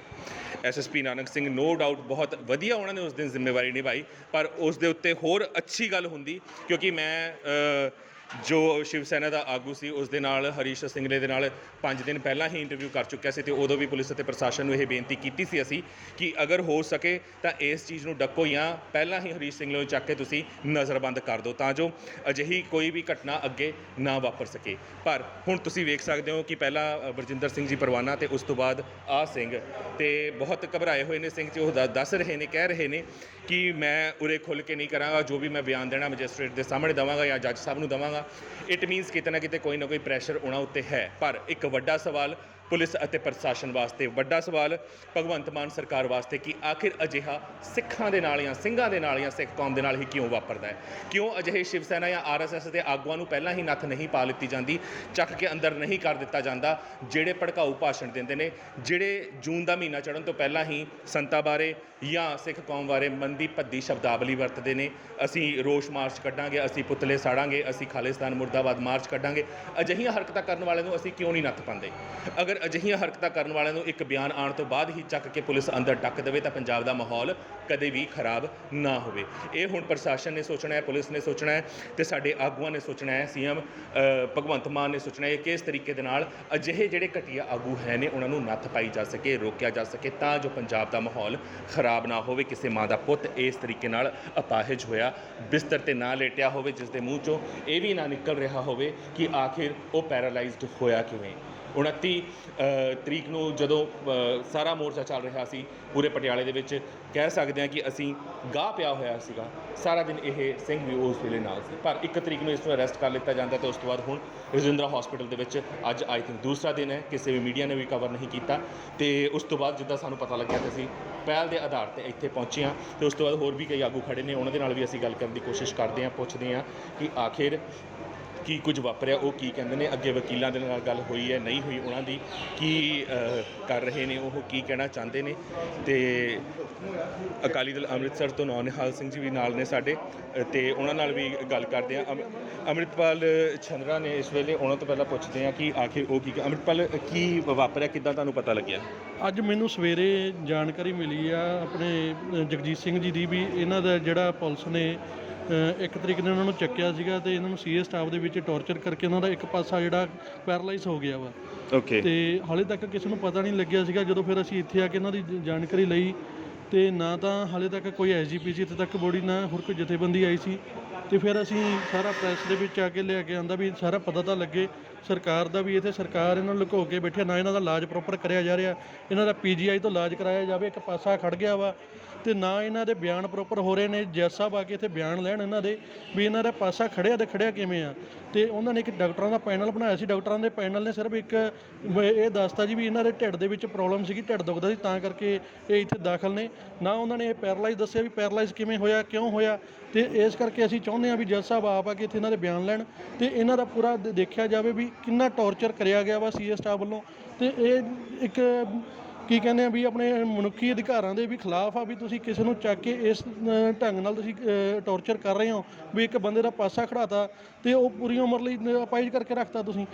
ਬਿਲਕੁਲ, ਪਰ ਇਹ ਸਭ ਤੋਂ ਵੱਡਾ ਸਵਾਲ ਤਾਂ ਇਹ ਹੈ ਨਾ ਕਿ ਸ਼ਿਵ ਸੈਨਾ RSS ਵਰਗੇ ਜਿਹੜੇ ਅਜਿਹੀ ਬਿਆਨਬਾਜ਼ੀ ਕਰਦੇ ਨੇ ਜਿਹਨਾਂ ਕਰਕੇ ਮਾਹੌਲ ਖਰਾਬ ਹੁੰਦਾ ਹੈ, ਕੀ ਉਹਨਾਂ ਦੇ ਉੱਤੇ ਪੁਲਿਸ ਅਤੇ ਪ੍ਰਸ਼ਾਸਨ ਐਕਸ਼ਨ ਲੈਂਦਾ ਹੈ? ਕਿ ਉਹਨਾਂ ਦੇ ਵਿੱਚੋਂ ਕਈਆਂ ਨੂੰ, ਕਿੰਨਿਆਂ ਨੂੰ ਅਰੈਸਟ ਕੀਤਾ ਗਿਆ ਜਾਂ ਉਹਨਾਂ ਵਿੱਚੋਂ ਕਿੰਨਿਆਂ ਨੂੰ ਇਸ ਤਰੀਕੇ ਦੇ ਨਾਲ ਪੁੱਛਗਿੱਛ ਕੀਤੀ ਗਈ ਹੈ? ਸਖਤ ਕਹਿੰਦੇ ਨੇ ਹਦਾਇਤਾਂ ਉਹਨਾਂ ਨੂੰ ਦਿੱਤੀਆਂ ਗਈਆਂ, ਕਿਉਂਕਿ ਅਗਰ ਅਜਿਹੀਆਂ ਹਦਾਇਤਾਂ RSS ਜਾਂ BJP ਵਾਲਿਆਂ ਨੂੰ ਜਾਂ ਸ਼ਿਵ ਸੈਨਾ ਵਾਲਿਆਂ ਨੂੰ ਜਿਹੜੇ ਕਿ ਹਰ ਜੂਨ ਦਾ ਮਹੀਨਾ ਚੜ੍ਹਨ ਤੋਂ ਪਹਿਲਾਂ ਉਛਲਦੇ ਨੇ, ਮਾੜੇ ਬਿਆਨ ਦਿੰਦੇ ਨੇ, ਜਾਣਬੁੱਝ ਕੇ ਸਿੱਖ ਕੌਮ ਦੀਆਂ ਧਾਰਮਿਕ ਭਾਵਨਾਵਾਂ ਭੜਕਾਉਂਦੇ ਨੇ। ਮੈਂ ਇੰਟਰਵਿਊਜ਼ ਦੇ ਵਿੱਚ ਪਹਿਲਾਂ ਵੀ ਬਹੁਤ ਵਾਰ ਕਿਹਾ, ਪੁਲਿਸ ਅਤੇ ਪ੍ਰਸ਼ਾਸਨ ਨੂੰ, CM ਤੱਕ ਨੂੰ ਇਹ ਬੇਨਤੀ ਕੀਤੀ ਹੈ ਵੀ ਤੁਸੀਂ ਘੱਟੋ ਘੱਟ ਇਸ ਚੀਜ਼ ਦਾ ਖਿਆਲ ਰੱਖਿਆ ਕਰੋ ਕਿ ਜਿਹੜੇ ਇੱਕਾ ਦੁੱਕਾ ਹੈ ਨੇ, ਜਿਹੜੇ ਪੰਜਾਬ ਦਾ ਮਾਹੌਲ ਖਰਾਬ ਕਰਦੇ ਨੇ, ਘਟੀਆ ਬਿਆਨਬਾਜ਼ੀ ਕਰਦੇ ਨੇ, ਸਿੱਖ ਕੌਮ ਦੀਆਂ ਭਾਵਨਾਵਾਂ ਨੂੰ ਆਹਤ ਕਰਦੇ ਨੇ, ਉਹਨਾਂ ਨੂੰ ਪਹਿਲਾਂ ਹੀ ਨਜ਼ਰਬੰਦ ਕਰ ਲਓ, ਉਹਨਾਂ ਨੂੰ ਚੱਕ ਕੇ ਪਹਿਲਾਂ ਜੇਲ੍ਹਾਂ 'ਚ ਡੱਕ ਦਿਓ ਤਾਂ ਸ਼ਾਇਦ ਪੰਜਾਬ ਦਾ ਮਾਹੌਲ ਨਾ ਖਰਾਬ ਹੋਵੇ। ਪਰ ਇੰਤਜ਼ਾਰ ਹਮੇਸ਼ਾ ਉਦੋਂ ਤੱਕ ਕੀਤਾ ਜਾਂਦਾ ਜਦੋਂ ਤੱਕ ਮਾਹੌਲ ਖਰਾਬ ਨਹੀਂ ਹੁੰਦਾ ਜਾਂ ਸੜਕਾਂ ਤੱਕ ਸਿੰਘ ਨਹੀਂ ਉਤਰਦੇ। ਅਸੀਂ SSP ਸਾਹਿਬ ਦੇ ਵੀ ਧਿਆਨ 'ਚ ਲੈ ਕੇ ਆਂਦਾ ਸੀਗਾ ਜੀ, ਤੇ ਨਾਲੇ ਆਪਣੇ ਟਵਾਣਾ ਸਾਹਿਬ ਜਿਹੜੇ DSP ਨੇ ਉਹਨਾਂ ਦੇ ਵੀ ਧਿਆਨ ਦੇ ਵਿੱਚ ਲੈ ਕੇ ਆਂਦਾ ਸੀਗਾ ਵੀ ਜਿਹੜੇ ਗ੍ਰਿਫਤਾਰੀਆਂ ਅਸੀਂ ਉਹਨਾਂ ਨੂੰ ਵੀ ਦੱਸਿਆ ਸੀਗਾ ਵੀ ਜਿਹੜੇ ਕੁਛ ਬੰਦੇ ਹੈਗੇ ਉਹਨਾਂ ਨੇ ਵੀ ਇਹਨਾਂ ਦੇ ਵੀ ਕਾਰਵਾਈ ਕੀਤੀ ਜਾਵੇ, ਜਿਹੜੇ ਉੱਧਰ ਹਿੰਦੂ ਸਮਾਜ ਵਿੱਚੋਂ ਵੀ ਸੀਗੇ ਜਿਨ੍ਹਾਂ ਨੇ ਸਾਰਾ ਕੁਝ ਉਸ ਵੇਲੇ ਪਹਿਲਾਂ ਭੜਕਾਇਆ ਹੈਗਾ। ਤੇ ਪਰ ਉਹਨਾਂ ਨੇ ਸਾਨੂੰ ਕਿਹਾ ਜੀ ਵੀ ਅਸੀਂ 4-5 ਗ੍ਰਿਫਤਾਰੀਆਂ ਕੀਤੀਆਂ ਨੇ, ਇਸ ਤੋਂ ਬਾਅਦ ਅਸੀਂ ਗ੍ਰਿਫਤਾਰੀ ਨਹੀਂ ਕਰਾਂਗੇ ਤੇ ਅਸੀਂ ਇੱਕ ਸਾਂਝਾ ਪੈਨਲ ਬਣਾ ਕੇ ਫਿਰ ਕੋਈ ਗੱਲਬਾਤ ਕਰਾਂਗੇ। ਪਰ ਉਹਨਾਂ ਨੇ ਅੱਜ ਸਾਨੂੰ ਪਤਾ ਲੱਗਿਆ ਵੀ ਇਹਨਾਂ ਨੂੰ 1 ਤਰੀਕ ਤੋਂ ਸਿੰਘ ਸਾਹਿਬ ਨੂੰ ਚੱਕਿਆ ਹੋਇਆ, ਜਗਜੀਤ ਸਿੰਘ ਜੀ ਨੂੰ, ਤੇ ਇਹਨਾਂ ਦਾ ਮਨੁੱਖੀ ਅਧਿਕਾਰਾਂ ਦੇ ਖਿਲਾਫ ਦੇਖੋ ਤੁਸੀਂ ਕਿਵੇਂ ਉਹਨਾਂ ਦਾ ਇੱਕ ਪਾਸਾ ਖੜਾਤਾ ਮਾਰ ਕੁੱਟ ਕੇ। ਤੇ ਹੁਣ ਖੜ ਜਾਓ ਜੀ, ਖੜੇ ਹਾਂ ਅਸੀਂ। ਤੇ ਉਹ ਮਨੁੱਖੀ ਅਧਿਕਾਰਾਂ ਦੇ ਖਿਲਾਫ ਉਹਨਾਂ ਦਾ ਜਿਹੜਾ ਤਸ਼ੱਦਦ ਕੀਤਾ ਗਿਆ ਵਾ ਤੇ ਅੱਜ ਜਿਹੜਾ ਅਸੀਂ ਵੀ ਸਰਕਾਰ ਨੂੰ ਇਹ ਕਹਿਣਾ ਚਾਹੁੰਦੇ ਆ ਵੀ ਇਹ ਬਿਆਨਸਿਆਂ ਤੋਂ ਬਾਅਦ ਇੱਕ ਦੂਜੀ ਸਰਕਾਰ ਆਪਦੀ ਆਈ ਆ, ਅਸੀਂ ਬਦਲਾਅ ਭਾਲਦੇ ਸੀਗੇ। ਬਦਲਾਅ ਅੱਜ ਤੁਹਾਡੇ ਸਾਹਮਣੇ ਆ ਵੀ ਸਾਡੇ ਜਿਹੜੀ ਨੌਜਵਾਨੀ ਆ, ਸਿੱਖਾਂ ਦੀ ਨੌਜਵਾਨੀ ਆ, ਉਹਨਾਂ ਨੂੰ ਚੱਕ ਕੇ ਕਿਵੇਂ ਤਸ਼ੱਦਦ ਕਰਕੇ ਹਸਪਤਾਲਾਂ 'ਚ ਪਾਇਆ ਜਾ ਰਿਹਾ ਤੇ ਬਿਆਨਸਿਆਂ ਤੋਂ ਬਾਅਦ ਇੱਕ ਦੂਜੀ ਦੁਬਾਰਾ ਮੇਰੇ ਖਿਆਲ ਨਾਲ ਬੱਚੜ ਸਰਕਾਰ ਆਈ ਆ, ਜੋ ਇੱਕ ਸਿੱਖਾਂ ਦੇ ਖਿਲਾਫ ਇਹ ਨੈਰੇਟਿਵ ਰਚ ਰਹੀ ਆ ਤੇ ਨੌਜਵਾਨਾਂ ਨੂੰ ਚੱਕ ਕੇ ਵੀ ਉਹਨਾਂ ਦੇ ਤਸ਼ੱਦਦ ਕਰ ਰਹੀ ਹੈ ਜੀ। ਪਰ ਦੂਸਰੇ ਪਾਸੇ ਦੇਖਿਆ ਜਾਵੇ ਤਾਂ ਸਿੱਖ ਜਥੇਬੰਦੀਆਂ ਦਾ ਇੱਕ ਵੱਡਾ ਇਕੱਠ ਹੋਇਆ ਸੀਗਾ ਬੰਦੀ ਸਿੰਘਾਂ ਦੀ ਰਿਹਾਈ ਵਾਸਤੇ, ਜਿਸ ਦੇ ਵਿੱਚ ਬੜੇ ਸਾਰੇ ਆਪਣੇ ਵੀ ਜਿਹੜੇ ਕੌਮ ਦੇ ਯੋਧੇ ਨੇ ਉਹ ਵੀ ਤੇ ਗੱਦਾਰ ਵੀ ਨਜ਼ਰ ਆਏ। ਤਾਂ ਫਿਰ ਤੁਹਾਨੂੰ ਲੱਗਦਾ ਵੀ ਜਦੋਂ ਚੋਰ ਤੇ ਠੱਗ ਤੇ ਯੋਧੇ ਇੱਕੋ ਹੀ ਮਤਲਬ ਮੰਚ ਥੱਲੇ ਇਕੱਠੇ ਹੋ ਜਾਣੇ, ਇੱਕੋ ਹੀ ਛੱਤ ਥੱਲੇ ਇਕੱਠੇ ਹੋ ਜਾਣ ਤਾਂ ਕੌਮ ਦਾ ਭਲਾ ਹੋਊਗਾ? ਨਹੀਂ, ਇੱਕੋ ਛੱਤ ਥੱਲੇ ਇਕੱਠੇ ਹੋ ਜਾਂਦੇ ਗੱਲ ਡਿਫਰੈਂਟ ਹੈ ਜੀ। ਪਰ ਜਦ ਅਕਾਲ ਤਖਤ ਸਾਹਿਬ ਜਿਹੜੀ ਸਾਡੀ ਸਰਮੌਰ ਗੁਰੂ ਸਾਹਿਬ ਨੇ ਸਾਨੂੰ ਦਿੱਤੀ ਹੋਈ ਹੈ, ਉੱਥੇ ਜਦ ਅਸੀਂ ਕੋਈ ਰਾਜਨੀਤੀ ਪੱਖ ਲਈ ਇਕੱਠੇ ਹੁੰਦੇ ਹਾਂ ਜਾਂ ਸਿੱਖਾਂ ਲਈ ਇਕੱਠੇ ਹੋ ਰਹੇ ਹਾਂ, ਸਾਡੇ ਬੰਦੀ ਸਿੰਘਾਂ ਦਾ ਮੇਨ ਮੁੱਦਾ ਵਾ ਜਿਹੜੇ 30-40 ਸਾਲ ਤੋਂ ਜਿਹੜਾ ਵੀ ਜੇਲ੍ਹਾਂ ਦੇ ਵਿੱਚ ਡੱਕੇ ਹੋਏ ਆ, ਮੈਂ ਕਹਿੰਦਾ ਜੇ ਉਹਨਾਂ ਲਈ ਆਪਾਂ ਇਕੱਠੇ ਹੋ ਰਹੇ ਹਾਂ ਤੇ ਉੱਥੇ ਵੀ ਕੋਈ ਆਪਣੀ ਰਾਜਨੀਤੀ ਕੋਈ ਧਿਰ ਨਹੀਂ ਜਾਂ ਆਪਣਾ ਦੁਸ਼ਮਣ ਨਹੀਂ ਦੇਖਣਾ ਚਾਹੀਦਾ। ਉੱਥੇ ਸਾਨੂੰ ਇੱਕ ਸਿੱਖ ਕੌਮ ਦੇ ਬਾਰੇ ਦੇਖਣਾ ਚਾਹੀਦਾ ਵੀ ਜਿਹੜੇ 30 ਸਾਲਾਂ ਤੋਂ ਅੰਦਰ ਹੈਗੇ ਜੇਲ੍ਹਾਂ ਦੇ ਵਿੱਚ ਆ, ਉਹ ਵੀ ਆਸ ਰੱਖਦੇ ਆ ਵੀ ਜੇ ਉਹ ਦੇਖਦੇ ਆ ਵੀ ਜੇ ਇਕੱਠੇ ਹੋਵਾਂਗੇ ਤੇ ਤਾਂ ਸਾਡੀ ਕੋਈ ਗੱਲ ਸੁਣੀ ਜਾਊਗੀ। ਇਕੱਠੇ ਅਸੀਂ ਹੋਈਏ ਨਾ ਤਾਂ ਸਾਡੇ ਫਿਰ ਉਹ 30 ਸਾਲ ਤੋਂ 40 ਸਾਲ ਵੀ ਉਹਨਾਂ ਦੇ ਅੰਦਰ ਲੰਘ ਜਾਣੇ ਆ। ਬਿਲਕੁਲ ਬਿਲਕੁਲ, ਕਿਉਂਕਿ ਗੁਰਬਾਣੀ ਦਾ ਹੀ ਫਰਮਾਨ ਹੈ ਕਿ ਹੋਵੋ ਇਕੱਤਰ ਮਿਲੋ ਮੇਰੇ ਭਾਈ, ਦੁਵਿਧਾ ਦੂਰ ਕਰੋ ਲਿਵਲਾਈ। ਪਰ ਮੇਰਾ ਸਵਾਲ ਇਸ ਕਰਕੇ ਸੀਗਾ ਇਹ ਕਿ ਜਿਹੜੀ ਅਕਾਲ ਤਖਤ ਸਾਹਿਬ ਵੱਲੋਂ ਜਿਹੜੀ ਇਕੱਤਰਤਾ ਸਿੱਖ ਇਕੱਤਰਤਾ ਬੁਲਾਈ ਗਈ ਸੀ, ਬਹੁਤ ਵੱਡਾ ਜਮਾਵੜਾ ਹੋਇਆ ਤੇ ਉਹਦੇ ਵਿੱਚ ਬਾਦਲ ਧਿਰ ਵੀ ਬੈਠੀ ਹੋਈ ਨਜ਼ਰ ਆਈ। ਪਰ ਅਸੀਂ ਸਿੱਧੇ ਤੌਰ ਤੇ ਕਹਾਂਗੇ ਬਾਦਲ ਧਿਰ ਸਭ ਤੋਂ ਵੱਧ ਜ਼ਿੰਮੇਵਾਰ ਹੈ, ਪ੍ਰਕਾਸ਼ ਸਿੰਘ ਬਾਦਲ ਦਾ ਪਰਿਵਾਰ ਸਭ ਤੋਂ ਵੱਧ ਜ਼ਿੰਮੇਵਾਰ ਹੈ ਸਿੱਖ ਕੌਮ ਦੇ ਕਾਂਡ ਵਾਸਤੇ। 78 ਦੇ ਵਿੱਚ ਨਿਰੰਕਾਰੀ ਕਾਂਡ ਨਾ ਹੁੰਦਾ, ਅਗਰ ਪ੍ਰਕਾਸ਼ ਸਿੰਘ ਬਾਦਲ ਪਹਿਲਾਂ ਹੀ ਨਿਰੰਕਾਰੀ ਨੂੰ ਨਜ਼ਰਬੰਦ ਕਰ ਦਿੰਦਾ ਜਾਂ ਉਹਨੂੰ ਜੋ ਉਹ ਰੋਡ ਸ਼ੋਅ ਕੱਢ ਰਿਹਾ ਸੀ ਉਸ ਨੂੰ ਰੋਕਿਆ ਜਾਂਦਾ, ਤਾਂ ਸ਼ਾਇਦ ਇੱਥੇ ਤੱਕ ਕੌਮ ਦੇ ਵਿੱਚ ਖਿਲਾਰੇ ਨਾ ਪੈਂਦੇ, ਨਾ 84 ਵਾਪਰਦੀ, ਨਾ ਸੰਤਾਂ ਦਾ ਘਾਣ ਹੁੰਦਾ। ਇਸ ਕਰਕੇ ਅਗਰ ਉਸ ਇਨਸਾਨ ਦੀ ਸਲਾਹ ਲੈ ਕੇ ਸਾਡੇ ਆਗੂ ਚੱਲਦੇ ਨੇ ਤਾਂ ਸਵਾਲ ਸਾਰਿਆਂ ਉੱਤੇ ਖੜਾ ਹੁੰਦਾ ਹੈ ਕਿ ਅਸੀਂ ਅਜਿਹੇ ਬੰਦੇ ਨਾਲ ਸਿਰ ਜੋੜ ਕੇ ਕਿੱਦਾਂ ਤੁਰ ਪੈਂਦੇ ਆ, ਜਿਹੜੇ ਬੰਦੇ ਸਾਡੀ ਸਿੱਖੀ ਦਾ ਘਾਣ ਕਰਨ ਵਿੱਚ ਸਭ ਤੋਂ ਅੱਗੇ ਨੇ, ਜਿਨ੍ਹਾਂ ਨੇ ਆਪ ਸਾਡੀਆਂ ਦੀਆਂ ਧੌਣਾਂ ਲਹਾਈਆਂ ਨੇ ਸਿਰਫ ਆਪਣੀ ਕੁਰਸੀ ਕਰਕੇ। ਤੁਸੀਂ ਕੀ ਕਹੋਗੇ ਕਿ ਅੱਜ ਇੱਕ ਸਿੰਘ 29 ਤਰੀਕ ਨੂੰ ਜੋ ਵੀ ਪਟਿਆਲੇ ਵਾਪਰਿਆ ਸੀ, ਉਸ ਤੋਂ ਬਾਅਦ ਅੱਜ ਇਹ ਸਿੰਘ ਹੈ, ਕਈ ਸਿੰਘ ਹਲੇ ਵੀ ਅਰੈਸਟ ਨੇ, ਬਰਜਿੰਦਰ ਸਿੰਘ ਪਰਵਾਨਾ, ਉਹਨਾਂ ਉੱਤੇ ਕਈ ਧਾਰਾਵਾਂ ਲੱਗੀਆਂ ਨੇ, ਕੀ ਕਹੋਗੇ ਕਿਉਂ ਇਹ ਵਾਪਰਿਆ? ਪਹਿਲਾਂ ਤਾਂ ਮੈਂ ਤੁਹਾਡੀ ਇਸ ਗੱਲ ਦਾ ਜਵਾਬ ਦੇਣਾ ਚਾਹੁੰਦਾ ਕਿ ਜਿਹੜੀ ਤੁਸੀਂ ਇਹ ਗੱਲ ਕਹੀ ਹੈ ਬਈ ਅਕਾਲ ਤਖਤ ਤੇ ਸਾਰੇ ਇਕੱਠੇ ਹੋ ਗਏ ਜੀ, ਉਹਦੇ ਵਿੱਚ ਇਹ ਹੈਗਾ ਸਰਦਾਰ ਸਿਮਰਜੀਤ ਸਿੰਘ ਜੀ ਮਾਨ 40 ਸਾਲ ਤੋਂ ਇਹ ਸੰਘਰਸ਼ ਲੜ ਰਹੇ ਸੀ। ਇਹ ਜਿਹੜੀ ਕਾਲ ਆਈ ਸੀ ਸ਼੍ਰੋਮਣੀ ਕਮੇਟੀ ਦੇ ਪ੍ਰਧਾਨ ਵੱਲੋਂ, ਬਿਲਕੁਲ, ਜਿਸ ਵਜ੍ਹਾ ਕਰਕੇ ਉੱਥੇ ਸਰਦਾਰ ਸਿਮਰਜੀਤ ਸਿੰਘ ਮਾਨ ਜੀ ਨੇ ਉੱਥੇ ਸ਼ਿਕਾਇਤ ਕੀਤੀ। ਹੁਣ ਜਿੱਥੇ ਗੱਲ ਆ ਕੇ ਖੜੀ ਹੈ ਕਿ ਉਹ ਜਿਹੜੀ ਕਾਲ ਆਈ ਸੀ ਬੰਦੀ ਸਿੰਘਾਂ ਦੇ ਕਰਕੇ ਜੀ, ਬਿਲਕੁਲ, ਤੇ ਉਹ ਪੰਥ ਦੀ ਗੱਲ ਸੀ, ਬਿਲਕੁਲ, ਉਹ ਕਿਸੇ ਪਾਰਟੀ ਦੀ ਕਾਲ ਨਹੀਂ ਸੀ, ਜਿਸ ਵਜ੍ਹਾ ਸਰਦਾਰ ਸਿਮਰਜੀਤ ਸਿੰਘ ਮਾਨ ਸਾਹਿਬ ਨੂੰ ਉੱਥੇ ਜਾਣਾ ਪਿਆ ਜੀ, ਬਿਲਕੁਲ, ਤੇ ਉਹ ਗਏ। ਜਿੱਥੇ ਗੱਲ ਹੁਣ ਇਹ ਹੈਗੀ ਹੈ ਕਿ ਸਾਡੀ ਪ੍ਰਸ਼ਾਸਨ ਦੇ ਨਾਲ ਵਾਰ ਤੋਂ ਵਾਰ ਗੱਲ ਹੁੰਦੀ ਰਹੀ ਹੈ। ਪ੍ਰਸ਼ਾਸਨ ਨੇ ਸਾਨੂੰ ਇਹ ਯਕੀਨ ਦਿਵਾਇਆ ਸੀ ਅਸੀਂ ਜਦੋਂ ਅਕਬਰ ਤੇ ਕੋਈ ਬੱਚਾ ਨਹੀਂ ਚੱਕਾਂਗੇ, ਜੇ ਚੱਕਾਂਗੇ ਤੇ ਤੁਹਾਡੇ ਨੋਟਿਸ 'ਚ ਲਿਆਵਾਂਗੇ। ਲੇਕਿਨ ਉਹਨਾਂ ਨੇ 1 ਤਰੀਕ ਨੂੰ ਇਹਨੂੰ ਚੱਕਿਆ, ਸਾਨੂੰ ਪਤਾ ਨਹੀਂ ਲੱਗਾ। ਸਾਨੂੰ ਅੱਜ ਪਤਾ ਲੱਗਾ ਕਿ ਭਈ ਉਹ ਵੀ ਸਿਮਰਜੀਤ ਸਿੰਘ ਮਾਨ ਜੀ ਵੱਲੋਂ ਫੋਨ ਆਇਆ ਕਿ ਭਈ ਤੁਸੀਂ ਪਤਾ ਕਰਕੇ ਆਓ ਕਿ ਤੁਹਾਡੇ ਪਟਿਆਲੇ 'ਚ ਇਹ ਗੱਲ ਹੋਈ। ਜਦੋਂ ਅਸੀਂ ਇੱਥੇ ਆਏ, ਇੱਥੇ ਆ ਕੇ ਜਦੋਂ ਪਤਾ ਕੀਤਾ, ਇਹਨਾਂ ਕਿਹਾ ਮੈਨੂੰ ਚੱਕਣ ਤੋਂ ਬਾਅਦ ਕੋਤਵਾਲੀ ਲੱਗੇ, ਕੋਤਵਾਲੀ ਤੋਂ ਬਾਅਦ ਮੈਨੂੰ ਸੀ ਸਟਾਫ ਲੈ ਗਏ, ਉੱਥੇ ਜਾ ਕੇ ਉਹਨਾਂ ਨੇ ਮੈਨੂੰ ਟਾਰਚਰ ਕੀਤਾ। ਟਾਰਚਰ ਕਰਨ ਤੋਂ ਬਾਅਦ ਮੇਰਾ ਜਿਹੜਾ ਪਾਸਾ ਇਹ ਚੱਲਣਾ ਖੜ ਗਿਆ ਤੇ ਮੈਂ ਆ ਗਿਆ। ਚਲੋ ਇਹਨਾਂ ਦੀ ਗੱਲਾਂ ਸੁਣ ਕੇ ਫਿਰ ਅਸੀਂ ਇਹ ਗੱਲ ਕਹੀ ਕਿ ਭਈ ਹੋ ਸਕਦਾ ਕੱਲ੍ਹ ਨੂੰ ਪੁਲਿਸ ਦਾ ਇਹਨਾਂ 'ਤੇ ਦਬਾਅ ਪੈ ਜਾਏ, ਇਹ ਕੋਈ ਨਾ ਕੋਈ ਅਸੀਂ ਇਹਨਾਂ ਕੋਲੋਂ ਰਿਟਨ ਐਫੀਡੇਵਿਟ ਲੈ ਕੇ ਕਿ ਕੱਲ੍ਹ ਨੂੰ ਸਿਮਰਜੀਤ ਸਿੰਘ ਮਾਨ ਨੂੰ ਉਹ ਭੇਜਤਾ ਸੀ ਪ੍ਰਧਾਨ ਸਾਹਿਬ ਨੂੰ, ਉਹਨਾਂ ਨੂੰ ਭੇਜ ਕੇ ਉਹਨਾਂ ਨੇ ਕਿਹਾ ਵੀ ਇਹਦੀ ਕਾਰਵਾਈ ਜਿਹੜੀ ਹੈਗੀ ਉਹ ਤੁਸੀਂ ਕਰੋ। ਸੋ ਅਸੀਂ ਆਏ ਹਾਂ, ਤੁਸੀਂ ਵੀ ਆਏ ਹੋ, ਤੁਸੀਂ ਵੇਖ ਲਿਆ ਇਹਨਾਂ ਨੇ ਕੀ ਕੀਤਾ, ਲੇਕਿਨ ਇੰਨੇ ਡਰੇ ਪਏ ਨੇ ਇਹ ਕੋਈ ਗੱਲ ਵੀ ਕਰਨ ਤੋਂ ਘਬਰਾ ਰਹੇ। ਮੇਰਾ ਉਹੀ ਸਵਾਲ ਸੀ ਕਿ ਬਹੁਤ ਵਾਰ ਅਸੀਂ ਪੇਸ਼ੈਂਟ ਨੂੰ ਪੁੱਛਿਆ, ਸਿੰਘ ਨੂੰ ਪੁੱਛਿਆ ਵੀ ਕੀ ਹੋਇਆ, ਕਿਉਂ ਪੈਰਾਲਾਈਜ਼ ਹੋਇਆ, ਕੀ ਟੌਰਚਰ ਕੀਤਾ ਗਿਆ, ਪੁਲਿਸ ਵੱਲੋਂ ਕਿੱਦਾਂ ਤੁਹਾਡੇ ਤੇ ਤਸ਼ੱਦਦ ਹੋਈ ਜਾਂ ਨਹੀਂ ਹੋਈ, ਪਰ ਉਹ ਇੱਕ ਵੀ ਸ਼ਬਦ ਨਹੀਂ ਕਹਿ ਰਹੇ। ਉਹ ਸਿਰਫ ਇਹ ਕਹਿ ਰਹੇ ਨੇ ਮੈਨੂੰ ਨਹੀਂ ਪਤਾ, ਮੈਂ ਬਿਮਾਰ ਪੈ ਗਿਆ ਸੀ, ਮੇਰੀਆਂ ਲੱਤਾਂ ਖੜ ਗਈਆਂ, ਦਵਾਈ ਲਗਾਈ ਗਈ, ਸਪਰੇਅ ਕੀਤਾ ਗਿਆ, ਲੱਤਾਂ ਸੁੰਨ ਹੋ ਗਈਆਂ ਸੀ। ਮਤਲਬ ਕੀ ਅਜਿਹਾ ਤੁਹਾਨੂੰ ਕੁਝ ਦੱਸਿਆ ਕਿ ਕੀ ਵਾਪਰਿਆ ਸਿੰਘ ਦੇ ਨਾਲ? ਮੈਂ ਤਾਂ ਜੋ ਗੱਲ ਹੋਈ ਹੈ ਤੁਹਾਡੇ ਸਾਹਮਣੇ ਹੋਈ ਹੈ। ਮੈਂ ਸਿਰਫ ਇੱਕ ਗੱਲ ਕਹਿਣਾ ਚਾਹੁੰਦਾ ਕਿ ਇੱਕ ਚੀਜ਼ ਜਿਹੜੀ ਹੈ ਵੀਡੀਓ ਦੇ ਵਿੱਚ ਆਈ ਗਈ ਹੈ, ਕਿਸ ਨੇ ਕੀ ਕੀਤਾ, ਕੀ ਹੋਇਆ, ਕੀ ਨਹੀਂ ਹੋਇਆ। ਪਰ ਜਿਹੜੇ ਪ੍ਰਸ਼ਾਸਨ ਹੈਗਾ, ਜਿਹੜੇ ਵੀ ਹੈਗੇ ਮੌਜੂਦਾ ਕੀ ਨਾ ਇਸ ਦੇ ਜਿਹੜੇ ਅਹੁਦੇਦਾਰ ਵੀ ਕੋਈ ਹੈਗੇ ਨੇ, ਉਹ ਕਿਉਂ ਇਹੋ ਜਿਹੇ ਤਸ਼ੱਦਦ ਕਰਦੇ ਪਏ ਨੇ ਹੈ ਜੀ, ਜਦ ਕਿ ਇਹ ਚੀਜ਼ਾਂ ਠੀਕ ਨਹੀਂ ਹੈ। ਬਿਲਕੁਲ, ਪ੍ਰਸ਼ਾਸਨ ਦੇ ਵਿੱਚ ਅਗਰ ਕਿਸੇ ਨੇ ਕੋਈ ਗਲਤੀ ਕੀਤੀ ਹੈ, ਇਹ ਥੋੜਾ ਜਿਹਾ ਤੁਸੀਂ ਜਾਨੋਂ ਮਾਰ ਲੱਗ ਪਏ ਤੇ ਬਾਕੀ ਕੀ ਬੱਚਾ। ਬਿਲਕੁਲ। ਸੋ ਇਸ ਕਰਕੇ ਪ੍ਰਸ਼ਾਸਨ ਨੂੰ ਇਦਾਂ ਨਹੀਂ ਕਰਨਾ ਚਾਹੀਦਾ। ਨਹੀਂ ਪੰਜਾਬ ਗਵਰਨਮੈਂਟ ਹੁਣ ਭਗਵੰਤ ਮਾਨ ਦੀ ਸਰਕਾਰ ਆਈ ਹੈ ਤੇ ਉਸ ਤੋਂ ਬਾਅਦ ਕਹਿੰਦੇ ਨੇ ਕਿ ਬਦਲਾਵ ਦੇਖਣ ਨੂੰ ਮਿਲੇਗਾ, ਬਦਲਾਵ ਆ ਰਿਹਾ ਹੈ ਤੇ ਸੰਗਤ ਦੇਖ ਵੀ ਰਹੀ ਹੈ ਕਿ ਕਿੰਨਾ ਕੀ ਵੱਡਾ ਬਦਲਾਵ, ਕਿੰਨੇ ਵੱਡੇ ਪੱਧਰ ਤੇ ਬਦਲਾਵ ਪੰਜਾਬ ਦੇ ਵਿੱਚ ਆ ਰਿਹਾ ਹੈ। ਤੇ ਹੁਣ ਤੁਹਾਨੂੰ ਕੀ ਲੱਗਦਾ ਕਿ ਇਹ ਬਦਲਾਵ ਅੱਗੇ ਸਾਨੂੰ ਕੀ ਭਵਿੱਖ ਦਿਖਾਏਗਾ? ਅਸੀਂ ਪਹਿਲੇ ਵੀ ਇਹ ਕਹਿੰਦੇ ਸੀ, ਅੱਜ ਵੀ ਇਹ ਗੱਲ ਕਹਿੰਦੇ ਆ, ਇਹ ਕਦੀ ਇੱਕ ਵਾਰ ਕੇਜਰੀਵਾਲ ਸਰਕਾਰ ਲਾਓ। ਉਹ ਇੱਕ ਵਾਰ ਕੀ ਸੀ ਬਈ, ਉਹਨੇ ਹੁਣ ਜੋ ਕੁਛ ਇਹ ਹੋ ਰਿਹਾ ਹੈ, ਇਹ ਪਹਿਲਾਂ ਕਿਉਂ ਨਹੀਂ ਹੋਇਆ? ਅੱਜ ਉਹਨੇ ਇਲੈਕਸ਼ਨ ਜਿੱਤਣੀ ਹੈ ਹਿਮਾਚਲ ਦੀ, ਉਸਨੇ ਇਹ ਸਾਰਾ ਕੁਝ ਭੰਮਣਪੁਰ ਸੇ ਇੱਥੇ ਕਰਤਾ ਹੈ ਜੀ। ਨਹੀਂ ਤੇ ਇਹ ਐਸੇ ਪੀਸਫੁਲ ਦੇ ਵਿੱਚ ਕੀ ਨਾਮ ਪਟਿਆਲਾ ਸੀ, ਅੱਜ ਉਹਨੇ ਉਹੋ ਜਿਹੀ ਅੱਜ ਛੁਰਛੁਰੀ ਛੇੜੀ ਪਈ ਹੈ ਜਿਹੜੀ ਸਾਰੀ ਪੰਜਾਬ ਦੇ ਵਿੱਚ ਅੱਗ ਲਾਉਣ ਵਾਲੀ ਗੱਲ ਕਰ ਰਹੇ ਨੂੰ। ਇਹ ਬਿਲਕੁਲ ਸਰਾਸਰ ਪੰਜਾਬ ਸਰਕਾਰ ਦੀ ਗਲਤੀ ਹੈ, ਉਹ ਇਸ ਚੀਜ਼ ਨੂੰ ਹਵਾ ਦੇ ਰਹੀ ਹੈ ਤੇ ਜਿਹੜੀ ਕਿ ਅਸੀਂ ਇਸ ਗੱਲ ਦੇ ਬਹੁਤ ਹੀ ਐਂਟੀ ਹਾਂ। ਇਹਦੇ ਜਿਹੜੇ ਨਤੀਜੇ ਨੇ ਠੀਕ ਨਹੀਂ ਨਿਕਲ ਗਏ। ਇਹ ਅਸੀਂ ਉਹਨਾਂ ਨੂੰ ਬੇਨਤੀ ਕਰਦੇ ਹਾਂ ਕਿ ਕਸੂਤੇ ਕੰਮ ਨਾ ਕੀਤੇ ਜਾਣ, ਆਮ ਪਬਲਿਕ ਨੂੰ ਉਹਨਾਂ ਨੂੰ ਨਾ ਦੁਖੀ ਕੀਤਾ ਜਾਏ। ਜੀ ਬਿਲਕੁਲ ਬਿਲਕੁਲ, ਆਮ ਪਬਲਿਕ ਨੂੰ ਦੁਖੀ ਨਾ ਕੀਤਾ ਜਾਵੇ। ਇਹੀ ਬੇਨਤੀ ਅਸੀਂ 29 ਤਰੀਕ ਨੂੰ ਵੀ ਕੀਤੀ ਸੀ ਜਦੋਂ ਪੂਰੇ ਪੰਜਾਬ ਪਟਿਆਲੇ ਦੀਆਂ ਸੜਕਾਂ ਉੱਤੇ ਸਿੰਘਾਂ ਦੀ ਇਕੱਤਰਤਾ ਹੋਈ ਸੀ ਤੇ ਉਦੋਂ ਵੀ ਅਸੀਂ ਬਾਰ-ਬਾਰ ਇਹੀ ਬੇਨਤੀ ਕਰ ਰਹੇ ਸੀ ਪੁਲਿਸ ਪ੍ਰਸ਼ਾਸਨ ਨੂੰ ਵੀ ਕਿ ਇਹ ਚੀਜ਼ ਰੋਕੀ ਜਾ ਸਕਦੀ ਸੀ ਅਗਰ ਪ੍ਰਸ਼ਾਸਨ ਚਾਹੁੰਦਾ। ਪਰ ਉਸ ਦਿਨ ਐਸਐਸਪੀ ਨਾਨਕ ਸਿੰਘ ਨੇ ਸਵੇਰ ਤੋਂ ਲੈ ਕੇ ਸ਼ਾਮ ਤੱਕ ਸਾਨੂੰ ਪਤਾ ਹੈ ਕਿ ਜਿੱਥੇ ਜਿੱਥੇ ਸਿੰਘ ਗਏ ਨੇ ਉਹ ਭੱਜਦੇ ਹੀ ਰਹੇ ਨੇ। ਇੱਕ ਥਾਂ ਦੇ ਉੱਤੇ ਉਹਨਾਂ ਨੇ ਆਪਣੀ ਬਣਦੀ ਜ਼ਿੰਮੇਵਾਰੀ ਨਿਭਾਈ ਹੈ, ਜਿਸ ਕਰਕੇ ਉਹਨਾਂ ਦੀ ਕਾਰਗੁਜ਼ਾਰੀ ਨੂੰ ਅਸੀਂ ਦਿਲੋਂ ਸਲਾਮ ਵੀ ਕਰਦੇ ਹਾਂ। ਪਰ ਹਾਂ, ਕਿਤੇ ਨਾ ਕਿਤੇ ਕੁਤਾਹੀ ਸਾਡੇ ਤੋਂ ਹੋਈ ਹੈ ਕਿਉਂਕਿ ਹਰੀਸ਼ ਸਿੰਘਲੇ ਵਰਗੇ ਨੂੰ ਅਗਰ ਪਹਿਲਾਂ ਹੀ ਨੱਥ ਪਾ ਲਿੱਤੀ ਜਾਂਦੀ, ਪਹਿਲਾਂ ਹੀ ਨਜ਼ਰਬੰਦ ਕਰ ਦਿੱਤਾ ਜਾਂਦਾ ਤਾਂ ਸ਼ਾਇਦ ਕਿਤੇ ਨਾ ਕਿਤੇ ਇਹ ਸਭ ਕੁਝ ਪਟਿਆਲੇ ਦੇ ਵਿੱਚ ਨਾ ਵਾਪਰਦਾ। ਨੌਨਿਹਾਲ ਸਿੰਘ ਸਾਡੇ ਨਾਲ ਨੇ, ਉਹਨਾਂ ਦੇ ਨਾਲ ਵੀ ਗੱਲ ਕਰਦੇ ਹਾਂ, ਅਕਾਲੀ ਦਲ ਅੰਮ੍ਰਿਤਸਰ ਤੋਂ, ਤੇ ਉਹਨਾਂ ਦਾ ਕੀ ਕਹਿਣਾ ਹੈ। ਨੌਨਿਹਾਲ ਜੀ, ਤੁਸੀਂ ਕੀ ਕਹੋਗੇ ਕਿ ਇਹ ਸਾਰੇ ਘਟਨਾਕ੍ਰਮ ਦੇ ਉੱਤੇ? ਹਾਂਜੀ, ਇਹ ਦੇਖੋ ਤੁਸੀਂ ਸਾਰਾ ਮੀਡੀਆ ਇੱਥੇ ਦੇਖ ਰਿਹਾ ਜੋ ਕੁਝ ਹੋਇਆ ਪਿਆ। ਇਹ 1 ਤਰੀਕ ਦਾ ਚੱਕਿਆ ਹੋਇਆ, ਪਰ ਕਿਸੇ ਨੂੰ ਵੀ ਪਤਾ ਨਹੀਂ। ਐਸਜੀਪੀਸੀ ਨੂੰ ਇਹਨਾਂ ਨੇ ਫੋਨ ਕੀਤਾ, ਉਹਨਾਂ ਦਾ ਬੰਦਾ ਨਹੀਂ ਇੱਥੇ ਆਇਆ। ਬੜਾ ਦੁੱਖ ਹੈ ਸਾਰੇ ਪਰਿਵਾਰ ਨੂੰ, ਬਹੁਤ ਜ਼ਿਆਦਾ ਇਸ ਚੀਜ਼ ਦਾ ਮਨਖ ਹੈ ਵੀ ਕੋਈ ਵੀ ਪਾਰਟੀ ਨਹੀਂ ਆਈ। ਜਦੋਂ ਅੱਜ ਸਾਨੂੰ ਪਤਾ ਲੱਗਾ ਤਾਂ ਸਾਡੀ ਪਾਰਟੀ ਨੇ, ਸ਼੍ਰੋਮਣੀ ਅਕਾਲੀ ਦਲ ਅੰਮ੍ਰਿਤਸਰ, ਸਰਦਾਰ ਸਿਮਰਜੀਤ ਸਿੰਘ ਮਾਨ ਨੇ, ਉਹਨਾਂ ਨੇ ਹਦਾਇਤ ਕੀਤੀ ਵੀ ਉਹਨਾਂ ਦਾ ਪਤਾ ਲੈ ਕੇ ਆਓ। ਅਸੀਂ ਪਤਾ ਲੈਣ ਆਏ ਹਾਂ ਇੱਥੇ, ਤੇ ਸਾਨੂੰ ਇੱਥੇ ਫੋਟੋ ਤੱਕ ਨਹੀਂ ਖਿੱਚਣ ਦਿੱਤੀ ਗਈ। ਦੇਖੋ ਕਿੰਨਾ ਉਲੰਘਣਾ ਕੀਤੀ ਜਾਂਦੀ ਹੈ। ਹਾਂ, ਕਿੰਨਾ ਦਬਾਅ ਹੈ ਸਰਕਾਰ ਦਾ। ਇੱਥੇ ਕਹਿੰਦੇ ਵੀ ਫੋਟੋ ਅਸੀਂ ਆਪਦੇ ਲੀਡਰ ਨੂੰ, ਸਰਦਾਰ ਸਿਮਰਜੀਤ ਸਿੰਘ ਮਾਨ ਨੂੰ ਵਿਖਾਉਣਾ ਸੀ ਵੀ ਅਸੀਂ ਜਿਵੇਂ ਤੁਹਾਡਾ ਹੁਕਮ ਸੀ ਅਸੀਂ ਜਾ ਕੇ ਆਏ ਹਾਂ, ਪਰ ਇਹਨਾਂ ਨੇ ਫੋਟੋ ਨਹੀਂ ਖਿੱਚਣ ਦਿੱਤੀ। ਫਿਰ ਜੋ ਕੁਛ ਅੱਗੇ ਇਹ ਮੀਡੀਆ 'ਚ ਲਿਆਉਣ ਵਾਸਤੇ ਮਜਬੂਰ ਸਾਨੂੰ ਇਹਨਾਂ ਨੇ ਕੀਤਾ ਵੀ ਮੀਡੀਆ 'ਚ ਗੱਲ ਅਸੀਂ ਕਿਹਾ ਇੰਨਾ ਧੱਕਾ ਹੋ ਰਿਹਾ ਬੰਦੇ ਨਾਲ। ਦੇਖੋ ਤੁਹਾਨੂੰ ਪਤਾ ਹੀ ਹੈ ਵੀ ਇਸ ਬੰਦੇ ਨਾਲ ਕਿੰਨਾ ਧੱਕਾ ਕੀਤਾ ਗਿਆ ਤੇ ਇੰਨਾ ਡਰਾਇਆ ਗਿਆ, ਮੈਂ ਟੌਰਚਰ ਕੀਤਾ। ਬੰਦਾ ਕੋਈ ਗੱਲ ਨਹੀਂ ਕਰਨ ਵਾਸਤੇ ਰਾਜੀ। ਬਿਲਕੁਲ। ਤੇ ਇਹ ਪਰ ਇਹ ਟੌਰਚਰ ਜੋ ਕੁਝ ਹੋਇਆ ਜਾਂ 29 ਤਰੀਕ ਦਾ, ਤੁਹਾਨੂੰ ਨਹੀਂ ਲੱਗਦਾ ਵੀ ਇਹ ਰੋਕਿਆ ਜਾ ਸਕਦਾ ਸੀ?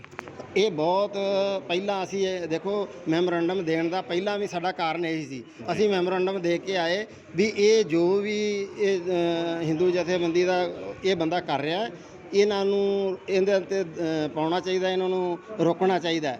ਪਰ ਇਹ ਪ੍ਰਸ਼ਾਸਨ ਸਾਨੂੰ ਵੀ ਇਸ ਗੱਲ ਤੇ ਪੂਰਾ ਕਰਦਾ ਰਿਹਾ ਵੀ ਹੁਣ ਇਸ ਤੋਂ ਬਾਅਦ ਕੋਈ ਵੀ ਤੁਸੀਂ ਸਾਨੂੰ ਉਧਰ ਡੀਸੀ ਆਫਿਸ ਦਿੱਤੀ ਜਗ੍ਹਾ ਵੀ ਤੁਸੀਂ ਇੱਥੇ ਆਪਦਾ ਪ੍ਰੋਟੈਸਟ ਕਰੋ, ਜੋ ਕਿ ਅਸੀਂ ਲਗਾਤਾਰ 86 ਤੋਂ ਲੈ ਕੇ ਅੱਜ ਤੱਕ ਕਰਦੇ ਆ ਰਹੇ ਹਾਂ।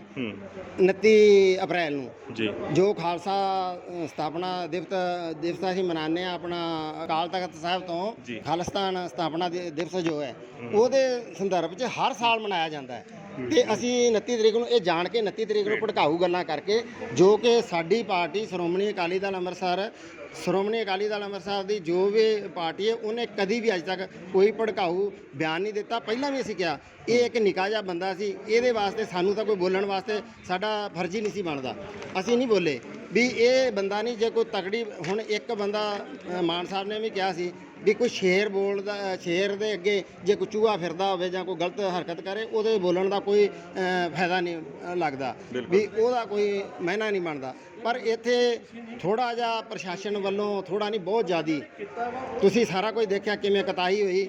ਤੇ ਫਿਰ ਜਦੋਂ ਕੰਮ ਵੱਧ ਗਿਆ ਫਿਰ ਇਹਨਾਂ ਨੇ ਉਹਨੂੰ ਇਹ ਗੱਲ ਸਾਡੇ ਨਾਲ ਪੂਰੀ ਹੋਈ ਹੈ ਵੀ ਅਸੀਂ ਬਿਲਕੁਲ ਉਹਦਾ ਨਾ ਖਾਲਿਸਤਾਨ ਵਾਲਿਆਂ ਦੇ ਖਿਲਾਫ ਕੋਈ ਵੀ ਉਹਨਾਂ ਨੂੰ ਕੱਢਣ ਨਹੀਂ ਦਿਆਂਗੇ, ਰੋਸ ਪ੍ਰਦਰਸ਼ਨ ਨਹੀਂ ਕਰਨ ਦਿਆਂਗੇ। ਪਰ ਉਸ ਦੇ ਬਾਵਜੂਦ ਵੀ ਵਰੀਸ਼ ਚੰਡਾਲਿਆ ਨੇ ਖਾਲਿਸਤਾਨ ਮੁਰਦਾਬਾਦ ਮਾਰਚ ਕੱਢਿਆ। ਹਾਂਜੀ, ਉਸ ਦੀਆਂ ਵੀਡੀਓਜ਼ ਵੀ ਪਈਆਂ ਹੋਈਆਂ ਨੇ, ਅਸੀਂ ਖਬਰ ਵੀ ਨਸ਼ਰ ਕੀਤੀ ਹੋਈ ਹੈ, ਪਰ ਉਹਨਾਂ ਦੇ ਉੱਤੇ ਕੋਈ ਪੁਲਿਸ ਪ੍ਰਸ਼ਾਸਨ ਵੱਲੋਂ ਕੋਈ ਕਾਰਵਾਈ ਨਹੀਂ ਹੋਈ। ਉਸ ਦੇ ਬਾਰੇ ਕੀ ਕਹੋਗੇ? ਇਹੀ ਤਾਂ ਦੁੱਖ ਹੈ ਜੀ ਇਸੇ ਕਾਰਨ ਹੀ ਇਹ ਸਾਰਾ ਕੰਮ ਵਾਪਰਿਆ। ਜਿਹੜਾ ਇਹ ਬੰਦਾ ਖੇਤਾਂ 'ਚ ਦੇਖੋ ਕੰਮ ਕਰਦਾ, ਸਿਰਫ ਇਹ ਵੀ ਉਹਦਾ ਹੀ ਦੇਖੋ ਤੁਸੀਂ ਨਾਲ, ਜੇ ਉੱਥੋਂ ਆਏ ਨੇ ਬੰਦੇ ਸ਼ਾਂਤੀਪੂਰਵਕ ਬੰਦਾ ਗਿਆ ਹੈ ਤੇ ਉਹਨੂੰ ਚੱਕ ਕੇ ਖੇਤਾਂ 'ਚੋਂ ਲੈ ਆਏ ਨੇ। ਇਹ ਸਿਰਫ ਦੇਖਦੇ ਨੇ, ਡਰਾਉਣਾ ਹੀ ਚਾਹੁੰਦੇ ਨੇ, ਸਿਰਫ ਡਰਾਉਂਦੇ ਨੇ ਵੀ ਸਿੱਖਾਂ ਦੇ ਬੱਚਿਆਂ ਨੂੰ, ਸਿੱਖਾਂ ਨੂੰ। ਇਹ ਹੁਣ ਤੱਕ ਇਹੀ ਕੰਮ ਕਰਦੇ ਆਏ ਨੇ, ਇਹਨਾਂ ਦਾ ਕੰਮ ਇਹੀ ਹੈ। ਦੇਖੋ ਤੁਹਾਨੂੰ ਪਤਾ ਵੀ ਜਦੋਂ ਜੇ ਉੱਥੇ ਇਹਨਾਂ ਨੂੰ ਨਾ ਰੋਸ ਪ੍ਰਦਰਸ਼ਨ ਕਰਨ ਦਿੰਦੇ ਉਹਨਾਂ ਨੂੰ ਖਾਲਿਸਤਾਨ ਖਿਲਾਫ, ਤੇ ਇਹ ਜੇ ਉਹਨੂੰ ਉਦੋਂ ਹੀ ਨੱਥ ਪਾਈ ਜਾਂਦੀ, ਬਿਲਕੁਲ ਨਹੀਂ ਸੀ ਤੇ ਹੋਣਾ। ਫਿਰ ਵੀ ਨਾਨਕ ਸਿੰਘ ਨੇ ਜਿਹੜਾ ਬਹੁਤ ਵਧੀਆ ਉਦੋਂ ਕੰਮ ਕੀਤਾ, ਗੋਲੀ ਚਲਾਈ। ਇਸੇ ਕਰਕੇ ਉਹ ਜਿਹੜੇ ਮੰਦਿਰ ਵਾਲਿਆਂ ਨੇ ਕਿਹਾ ਹੈ ਨਾ ਵੀ ਕੋਈ ਵੀ ਮੰਦਿਰ ਦਾ ਨੁਕਸਾਨ ਨਹੀਂ ਹੋਇਆ, ਹੋਇਆ ਹੀ ਨਹੀਂ ਸੀ, ਉੱਧਰ ਕੋਈ ਗਿਆ ਹੀ ਨਹੀਂ। ਇਹ ਤਾਂ ਜੋ ਕੁਝ ਹੋਇਆ ਇੱਧਰ ਹੀ ਹੋਇਆ, ਜਾਣ ਬੁੱਝ ਕੇ ਇਹਨਾਂ ਨੇ ਜੋ ਕੁਝ ਕਰਵਾਇਆ ਗਿਆ। ਇਹਦੇ ਪਿੱਛੇ ਵੀ ਬੜੀ ਤਕੜੀ ਸਾਜ਼ਿਸ਼ ਹੈ ਜੋ ਕੁਝ ਕਰਾਇਆ ਜਾ ਰਿਹਾ। ਅੱਗੇ ਜੂਨ ਦਾ ਮਹੀਨਾ ਚੜ੍ਹਨ ਵਾਲਾ ਤੇ ਜੂਨ ਤੋਂ ਪਹਿਲਾਂ ਹੁਣ ਵੀ ਬਹੁਤ ਸਾਰੇ ਹੋਰ ਸ਼ਿਵ ਸੈਨਾ ਆਰਐਸਐਸ ਦੇ ਹੋਣਗੇ ਜਿਹੜੇ ਬਿਆਨ ਦੇਣਗੇ। ਕੋਈ ਹਦਾਇਤਾਂ ਪੁਲਿਸ ਤੇ ਪ੍ਰਸ਼ਾਸਨ ਨੂੰ ਕੁਝ ਕਹਿਣਾ ਚਾਹੋਗੇ? ਅਸੀਂ ਤਾਂ ਬੇਨਤੀ ਕਰਦੇ ਹਾਂ ਪਹਿਲਾਂ ਵੀ ਇਹਨਾਂ ਤੇ ਜ਼ਰੂਰ ਨੱਥ ਪਾਣੀ ਚਾਹੀਦੀ ਹੈ। 6 ਜੂਨ ਨੂੰ ਅਸੀਂ ਅਕਾਲ ਤਖਤ ਸਾਹਿਬ ਤੇ ਅਰਦਾਸ ਕਰਦੇ ਹਾਂ। ਸਾਡੇ ਅਕਾਲ ਤਖਤ ਸਾਹਿਬ ਦੇ ਜਥੇਦਾਰ ਤੇ ਸਰਦਾਰ ਸਿਮਰਨਜੀਤ ਸਿੰਘ ਮਾਨ ਉਦੋਂ ਤੋਂ ਉਹਨਾਂ ਦਾ ਦਬਾਅ ਰਿਹਾ ਵੀ ਇਹ ਸਿੰਘ ਜੋ ਸ਼ਹੀਦ ਹੋਏ ਨੇ, ਇਹਨਾਂ ਦਾ ਸੰਤ ਜਰਨੈਲ ਸਿੰਘ ਭਿੰਡਰਾਂ ਵਾਲੇ ਤੇ ਉਹਨਾਂ ਦੇ ਜਿਹੜੇ ਹਜ਼ਾਰਾਂ ਸਿੰਘ ਸ਼ਹੀਦ ਹੋਏ ਨੇ, ਵੀ ਉਹਨਾਂ ਦੀ ਅਰਦਾਸ ਕੀਤੀ ਜਾਵੇ। ਤੇ ਜੋ ਕਿ ਅਸੀਂ ਉਸ ਦਿਨ ਤੋਂ ਲਗਾਤਾਰ ਕਰਦੇ ਆ ਰਹੇ ਹਾਂ, ਪਰ ਹੁਣ ਐਸਜੀਪੀਸੀ ਵੀ ਕਰਨ ਲੱਗ ਗਈ ਪਿੱਛੇ ਜੋ ਸਾਡਾ ਦਬਾਅ ਪਿਆ, ਤੇ ਇਹ ਵੀ ਲੱਗ ਗਏ ਮਨਾਉਣ ਉਸ ਦਿਨ ਨੂੰ। ਤੇ ਉਹ 6 ਜੂਨ ਕਰਕੇ ਇਹਨਾਂ ਨੂੰ ਸਾਰਿਆਂ ਨੂੰ ਜਾਣ ਬੁੱਝ ਕੇ ਤਕਲੀਫ ਹੁੰਦੀ ਹੈ ਵੀ ਇਹ ਕਿਉਂ ਮਨਾਉਂਦੇ ਨੇ। ਤੇ ਸਾਡੇ ਮੈਂ ਤਾਂ ਕਹਿੰਦਾ ਵੀ ਪੁਲਿਸ ਪ੍ਰਸ਼ਾਸਨ 'ਚ ਵੀ ਜਿੰਨੇ ਵੀ ਇਹ ਸਾਡੇ ਸਿੱਖ ਨੇ, ਇਹ ਪਤਾ ਨਹੀਂ ਕੀ ਸੋਚਦੇ ਨੇ, ਕੀ ਸੋਚ ਕੇ ਇਹਨਾਂ ਧੱਕਾ ਕਰਨ ਵਾਸਤੇ ਮਜਬੂਰ ਕਰਦੇ ਨੇ, ਕਿਉਂ ਇਹ ਕਰਦੇ ਨੇ ਸਾਡੇ ਸਿੱਖਾਂ ਨਾਲ। ਖਾਸ ਕਰਕੇ ਕੋਈ ਵੀ ਦੂਜੇ ਅਸੀਂ ਨਹੀਂ ਕਹਿੰਦੇ ਵੀ ਦੂਜਿਆਂ ਨਾਲ ਵੀ ਧੱਕਾ ਕਰੋ, ਪਰ ਇਹ ਸਿੱਖਾਂ ਨਾਲ ਕਿਉਂ ਇੰਨਾ ਵਿਤਕਰਾ ਹੋ ਰਿਹਾ ਹੈ। ਮਿੱਤਰੇਈ ਵਾਲਾ ਸਲੂਕ ਸਿੱਖਾਂ ਨਾਲ ਹੀ ਕਿਉਂ ਹੁੰਦਾ ਹੈ? ਤੇ ਤੁਸੀਂ ਕਹਿਣਾ ਚਾਹੁੰਦੇ ਹੋ ਕਿ ਮੈਂ ਕਿਸ ਇਹ ਚੀਜ਼? ਕਹਿਣਾ ਚਾਹੁੰਦਾ ਕਿ ਭਾਈ ਜਿੱਦਾਂ ਤੁਸੀਂ ਹੁਣ 6 ਜੂਨ ਦੀ ਗੱਲ ਕੀਤੀ ਹੈ, ਇਹ ਤੁਸੀਂ ਵੇਖੋ ਜੀ ਅੱਜ ਵੀ ਸ਼ਾਹ ਬਹਾਦਰ ਨੂੰ ਐਪਲੀਕੇਸ਼ਨ ਦੇ ਕੇ ਆਏ ਹਾਂ ਕਿ ਜਿਹਦੇ ਵਿੱਚ ਯਾਰ 10 ਤਰੀਕ ਤੋਂ 11 ਦਿਨ ਉਹ ਬੋਲਣ ਲੱਗ ਪਏ। ਫਿਰ ਸ਼ਿਵ ਸੈਨਾ ਵਾਲੇ ਭੜਕਾਊ ਬਿਆਨ ਦੇ ਕੇ ਸਿਮਰਜੀਤ ਸਿੰਘ ਮਾਨ ਸਾਹਿਬ ਦੇ ਖਿਲਾਫ ਉਹਨਾਂ ਨੇ ਭੱਦੀ ਭਾਸ਼ਾ ਬੋਲੀ ਹੈ। ਅਸੀਂ ਅੱਜ ਉਹਨਾਂ ਨੂੰ ਕਹਿ ਕੇ ਉਹਨਾਂ ਦੇ ਖਿਲਾਫ ਪਰਚਾ ਦਰਜ ਕਰੋ। ਅਗਰ ਤੁਸੀਂ ਪਰਚਾ ਨਹੀਂ ਦਰਜ ਕਰੋਗੇ ਫਿਰ ਸਾਨੂੰ ਕੋਈ ਨਾ ਕੋਈ ਕਾਰਵਾਈ ਜਿਹੜੀ ਉਹ ਕਰਨੀ ਪੈਣੀ। ਬਿਲਕੁਲ ਜੀ, ਬਿਲਕੁਲ ਕਰਨੀ ਪੈਣੀ ਹੈ। ਤੇ ਇਹਨਾਂ ਗੱਲਾਂ ਵੱਲ ਕਿਤੇ ਨਾ ਕਿਤੇ ਧਿਆਨ ਦੇਣਾ। ਜਗਜੀਤ ਸਿੰਘ ਨੂੰ ਕੋਈ ਵੀ ਪ੍ਰੋਪਰ ਇਲਾਜ ਨਹੀਂ ਹੋ ਰਿਹਾ। ਅਸੀਂ ਬੇਨਤੀ ਕਰਦੇ ਹਾਂ ਵੀ ਇਹਨੂੰ ਪੀਜੀਆਈ ਰੈਫਰ ਕੀਤਾ ਜਾਵੇ, ਉੱਥੇ ਇਹਦਾ ਇਲਾਜ ਹੋ ਜੇ। ਜੇ ਪੈਰਾਲਾਈਜ਼ ਹੋ ਗਿਆ ਇਹਦਾ, ਜਿਵੇਂ ਪੈਰਾਲਾਈਜ਼ ਹੋਇਆ ਪਿਆ ਹੈ, ਜੇ ਇਹਦਾ ਸਰੀਰ ਕੰਮ ਨਾ ਕੀਤਾ ਇਹ ਬਿਲਕੁਲ ਮਾਰਿਆ ਜਾਏਗਾ। ਇਸ ਕਰਕੇ ਇਹਨੂੰ ਅਸੀਂ ਬੇਨਤੀ ਕਰਦੇ ਹਾਂ ਪ੍ਰਸ਼ਾਸਨ ਨੂੰ ਵੀ ਇਹਨੂੰ ਡਾਕਟਰ ਜੀ ਵੀ ਇੱਥੋਂ ਵਾਲਿਆਂ ਨੂੰ ਬੇਨਤੀ ਕਰਦੇ ਹਾਂ ਸਾਰਿਆਂ ਨੂੰ ਵੀ ਇਹਨੂੰ ਜਲਦੀ ਤੋਂ ਜਲਦੀ ਇੱਥੋਂ ਪੀਜੀਆਈ ਰੈਫਰ ਕੀਤਾ ਜਾਵੇ ਤਾਂ ਕਿ ਇਹਦਾ ਪ੍ਰੋਪਰ ਇਲਾਜ ਹੋ ਜੋ ਸਕੇ। ਸਿੰਘ ਦਾ ਪ੍ਰੋਪਰ ਇਲਾਜ ਹੋ ਸਕੇ। ਅੰਮ੍ਰਿਤਪਾਲ ਤੁਸੀਂ ਕੁਝ ਕਹਿਣਾ ਚਾਹੁੰਦੇ ਸੀਗੇ, ਕੀ ਕਹਿ ਰਹੇ ਸੀ? ਅਸੀਂ ਇਹੀ ਕਹਿਣਾ ਚਾਹੁੰਦੇ ਹਾਂ ਵੀ ਹੁਣ ਅਸੀਂ ਮੀਡੀਆ ਦੇ ਤੇ ਸਾਰੇ ਲੋਕਾਂ ਨੇ ਅੱਗੇ ਵੀ ਸਿੰਘ ਸਾਹਿਬ ਦੀ ਸਾਰੀ ਕਹਾਣੀ ਲੈ ਕੇ ਆਂਦੀ ਆ, ਤੇ ਹੁਣ ਜੇ ਇਹਨਾਂ ਨੂੰ ਕੁਝ ਵੀ ਹੁੰਦਾ ਜਾਂ ਇਹਨਾਂ ਦਾ ਇਲਾਜ ਵਗੈਰਾ ਜਾਂ ਇਹਨਾਂ ਨੂੰ ਕੋਈ ਵੀ ਚੀਜ਼ ਕਰਕੇ ਇਹਨਾਂ ਨੂੰ ਖੁਰਦ-ਬੁਰਦ ਕਰਿਆ ਜਾਂਦਾ ਵਾ, ਉਹਦੀ ਸਰਕਾਰ ਜ਼ਿੰਮੇਵਾਰ ਹੋਊਗੀ। ਤੇ ਅਸੀਂ ਜਥੇਬੰਦੀਆਂ ਇਹਨਾਂ ਦੇ ਪਿੱਛੇ ਖੜਾਂਗੇ। ਇਹਨਾਂ ਨੂੰ ਕੋਈ ਵੀ ਨੁਕਸਾਨ ਹੁੰਦਾ ਜਾਨੀ ਤੇ ਅਸੀਂ ਉਹਦਾ ਪੂਰਾ ਨੋਟਿਸ ਲਵਾਂਗੇ ਜੀ। ਤੇ ਇਹਨਾਂ ਨੂੰ ਅਰੈਸਟ ਕਿਹੜੀ ਥਾਂ ਤੋਂ ਕੀਤਾ ਗਿਆ, ਤੁਸੀਂ ਕੁਝ ਉਹ ਵੀ ਦੱਸ ਰਹੇ ਸੀ? ਇਹਨਾਂ ਦੇ ਪਿੰਡੋਂ ਜ਼ਮੀਨ ਇਹ ਬਾਹਰ ਹੈ ਸੀਗੇ ਜੀ, ਇਹਨਾਂ ਨੂੰ ਜ਼ਮੀਨ ਵਾਹੁੰਦੇ ਹੋਏ ਨੂੰ ਉੱਥੇ ਚੱਕ ਕੇ ਟਰੈਕਟਰ ਤੋਂ ਲੈ ਕੇ ਆਏ ਨੇ ਜੀ। ਖੇਤੀ ਕਰਦਿਆਂ ਹੋਇਆ ਜ਼ਮੀਨ ਬਾਂਧਿਆਂ ਹੋਇਆਂ ਅਰੈਸਟ ਕੀਤਾ ਗਿਆ। ਕੀ ਅਜਿਹਾ ਮਾਮਲਾ ਪਹਿਲਾਂ ਨਹੀਂ ਹੈ? ਅਗਰ 84 ਦੇ ਦਹਾਕੇ ਤੋਂ ਬਾਅਦ ਦੀ ਗੱਲ ਕੀਤੀ ਜਾਵੇ ਤਾਂ ਅਜਿਹੇ ਪਤਾ ਨਹੀਂ ਕਿੰਨੇ ਸੈਂਕੜੇ ਹਜ਼ਾਰਾਂ ਮਾਮਲੇ ਸਿੱਖ ਕੌਮ ਦੇ ਨਾਲ ਅਜਿਹੇ ਵਾਪਰੇ ਨੇ ਕਿ ਜਿੱਥੇ ਮੁੱਛ ਫੁੱਟ ਗੱਭਰੂ ਹਲੇ 12-12 14-14 ਸਾਲ ਦੇ ਜਿਹੜੇ ਮਾਵਾਂ ਵਾਸਤੇ ਪੁੱਤ ਜਾਂ ਤਾਂ ਸਕੂਲ ਗਏ ਸੀ ਜਾਂ ਪੜ੍ਹਨ ਗਏ ਸੀ, ਜਿਹਨਾਂ ਨੂੰ ਚੱਕਿਆ ਪੁਲਿਸ ਨੇ ਸਿਰਫ ਸਿਰ ਤੇ ਦਸਤਾਰਾਂ ਦੇਖ ਕੇ, ਤੇ ਉਸ ਤੋਂ ਬਾਅਦ ਉਹਨਾਂ ਦੀਆਂ ਲਾਸ਼ਾਂ ਤੱਕ ਟੱਬਰਾਂ ਨੂੰ ਨਸੀਬ ਨਹੀਂ ਹੋਈਆਂ। ਤੇ ਉਸ ਤੋਂ ਬਾਅਦ ਇੱਕ ਯੋਧਾ 90 ਤੋਂ ਬਾਅਦ ਆਇਆ ਜਿਸ ਦਾ ਨਾਮ ਸੀ ਜਸਵੰਤ ਸਿੰਘ ਖਾਲੜਾ, ਜੋ 25,000 ਲਵਾਰਿਸ ਲਾਸ਼ਾਂ ਦਾ ਵਾਰਿਸ ਬਣਿਆ ਸੀ, ਜਿਸ ਨੇ ਦੱਸਿਆ ਕਿ ਪੁਲਿਸ ਨੇ ਕਿੱਦਾਂ ਝੂਠੇ ਮੁਕਾਬਲੇ ਕੀਤੇ ਸੀ ਤਾਂ ਕਿੱਦਾਂ ਨੌਜਵਾਨੀ ਦਾ ਘਾਣ ਕੀਤਾ ਸੀ। ਉਹ ਵੀ ਅੰਤਤಃ ਇੱਕ ਲਵਾਰਿਸ ਲਾਸ਼ ਬਣ ਕੇ ਕਿਤੇ ਗਵਾਚ ਗਿਆ। ਇਹਨਾਂ ਗੰਦੀਆਂ ਸਰਕਾਰਾਂ ਨੇ ਉਸ ਨੂੰ ਵੀ ਖੋਹ ਲਿਆ। ਅੱਜ ਮੁੜ ਅਜਿਹੇ ਹਾਲਾਤ ਵੇਖ ਕੇ ਸਾਨੂੰ ਲੱਗਦਾ ਹੈ ਕਿ ਜਿੱਥੇ ਪੁਲਿਸ ਅਤੇ ਪ੍ਰਸ਼ਾਸਨ ਜਾਂ ਸਾਡੀਆਂ ਸਰਕਾਰਾਂ ਸਾਂਭ ਸਕਦੀਆਂ ਨੇ ਮੌਕਾ, ਅਜਿਹੇ ਹਾਦਸੇ ਹੋਣ ਤੋਂ ਰੋਕ ਸਕਦੀਆਂ ਨੇ, ਅਜਿਹੇ ਰੋਸ ਪ੍ਰਦਰਸ਼ਨ ਕੱਢਣ ਤੋਂ ਸ਼ਿਵ ਸੈਨਾ ਆਰਐਸਐਸ ਨੂੰ ਰੋਕ ਸਕਦੀਆਂ ਨੇ, ਸਿੰਘਾਂ ਨੂੰ ਸੜਕਾਂ ਤੋਂ ਉਤਰਨ ਤੋਂ ਡੱਕ ਸਕਦੀਆਂ ਨੇ। ਕਿਉਂਕਿ ਅਗਰ ਇਹ ਸ਼ਿਵ ਸੈਨਾ ਜਾਂ ਆਰਐਸਐਸ ਨੂੰ ਡੱਕ ਲਿੱਤਾ ਜਾਵੇ, ਰੋਕ ਲਿਆ ਜਾਵੇ, ਤਾਂ ਸ਼ਾਇਦ ਅਜਿਹੇ ਰੋਸ ਪ੍ਰਦਰਸ਼ਨ ਹੋਣ ਹੀ ਨਾ। ਪਰ ਕਿਤੇ ਨਾ ਕਿਤੇ ਹੁਣ ਲੱਗਦਾ ਕਿ ਸਰਕਾਰਾਂ ਆਪ ਚਾਹੁੰਦੀਆਂ ਨੇ ਕਿ ਦੋਨੋਂ ਧਿਰਾਂ ਸੜਕਾਂ ਤੇ ਉਤਰਨ, ਇੱਕ ਦੂਜੇ ਦਾ ਵਿਰੋਧ ਕਰਨ, ਕੋਈ ਖੂਨ ਖਰਾਬਾ ਹੋਵੇ ਤੇ ਉਸ ਤੋਂ ਬਾਅਦ ਅਸੀਂ ਫੋਰਸ ਭੇਜੀਏ। ਤੇ ਅਗਰ ਫੋਰਸ ਭੇਜੀ ਵੀ ਜਾਂਦੀ ਹੈ ਤਾਂ ਸਿੰਘ ਹੀ ਡੱਕੇ ਜਾਂਦੇ ਨੇ, ਸਿੰਘ ਹੀ ਚੱਕੇ ਜਾਂਦੇ ਨੇ ਤੇ ਸਿੰਘ ਹੀ ਫਿਰ ਇਸ ਤਰ੍ਹਾਂ ਆ ਕੇ ਪੈਰਾਲਾਈਜ਼ਡ ਹੋ ਕੇ ਬਿਸਤਰਿਆਂ ਤੇ ਪਏ ਹੁੰਦੇ ਨੇ। ਹੁਣ ਮੈਂ ਇੱਕੋ ਹੀ ਸਵਾਲ ਪੁੱਛਣਾ ਚਾਹਾਂਗਾ ਪੰਜਾਬ ਸਰਕਾਰ ਨੂੰ ਤੇ ਪੰਜਾਬ ਪੁਲਿਸ ਨੂੰ, SSP ਬਦਲਣਾ ਕਿਸੇ ਪਾਸੇ ਦੀ ਕੋਈ ਮੈਨੂੰ ਨਹੀਂ ਲੱਗਦਾ ਕਿ ਅਕਲਮੰਦੀ ਹੈ। ਨਾਨਕ ਸਿੰਘ ਨੇ ਬਹੁਤ ਅੱਛਾ ਉਸ ਦਿਨ ਸਾਂਭਿਆ। ਚੰਗਾ ਹੈ ਕਿ ਉਸ ਦਿਨ ਬਰਗਾੜੀ ਵਾਂਗੂ ਗੋਲੀਆਂ ਸਾਹਮਣੇ ਨਹੀਂ ਚੱਲੀਆਂ, ਉੱਤੇ ਨੂੰ ਚੱਲੀਆਂ, ਸਮਾਂ ਸਾਂਭਿਆ ਗਿਆ। ਸ਼ਾਇਦ ਕਹਿ ਸਕਦੇ ਹਾਂ ਕਿ ਗੋਲੀਆਂ ਜੇ ਸਿੰਘਾਂ ਵੱਲ ਜਾਂ ਇਨਸਾਨਾਂ ਵੱਲ ਚਲਾਈਆਂ ਹੁੰਦੀਆਂ ਤਾਂ ਸ਼ਾਇਦ ਤਮਗੇ ਹੋਰ ਮਿਲ ਗਏ ਹੁੰਦੇ, ਕਿਉਂਕਿ ਬਰਗਾੜੀ ਦਾ ਤੁਸੀਂ ਜਾਣਦੇ ਹੋ, ਬਹਿਬਲ ਕਲਾਂ ਤੁਸੀਂ ਜਾਣਦੇ ਹੋ ਗੋਲੀ ਕਾਂਡ ਦਾ ਅੰਜਾਮ ਕੀ ਹੋਇਆ। ਤੇ ਅਗਰ ਅਜਿਹਾ ਹੀ ਕੁਝ ਉਦੋਂ ਪਟਿਆਲੇ ਵਾਪਰਦਾ 29 ਤਰੀਕ ਨੂੰ ਤਾਂ ਸ਼ਾਇਦ ਉਸ ਦਾ ਅੰਜਾਮ ਵੀ ਕੁਝ ਹੋਰ ਹੁੰਦਾ ਤੇ ਇਸ ਦਾ ਨਾਮ ਵੀ ਕਾਂਡ ਦਾ ਕੋਈ ਹੋਰ ਹੁੰਦਾ। ਪਰ ਸ਼ੁਕਰਗੁਜ਼ਾਰ ਹਾਂ ਉਸ ਪਰਮਾਤਮਾ ਦੇ ਕਿ ਉਸ ਦਿਨ ਅਜਿਹਾ ਕੁਝ ਵੀ ਪਟਿਆਲੇ ਦੇ ਵਿੱਚ ਨਹੀਂ ਵਾਪਰਿਆ। ਸਿੰਘ ਨੂੰ ਗੋਲੀ ਜ਼ਰੂਰ ਲੱਗੀ।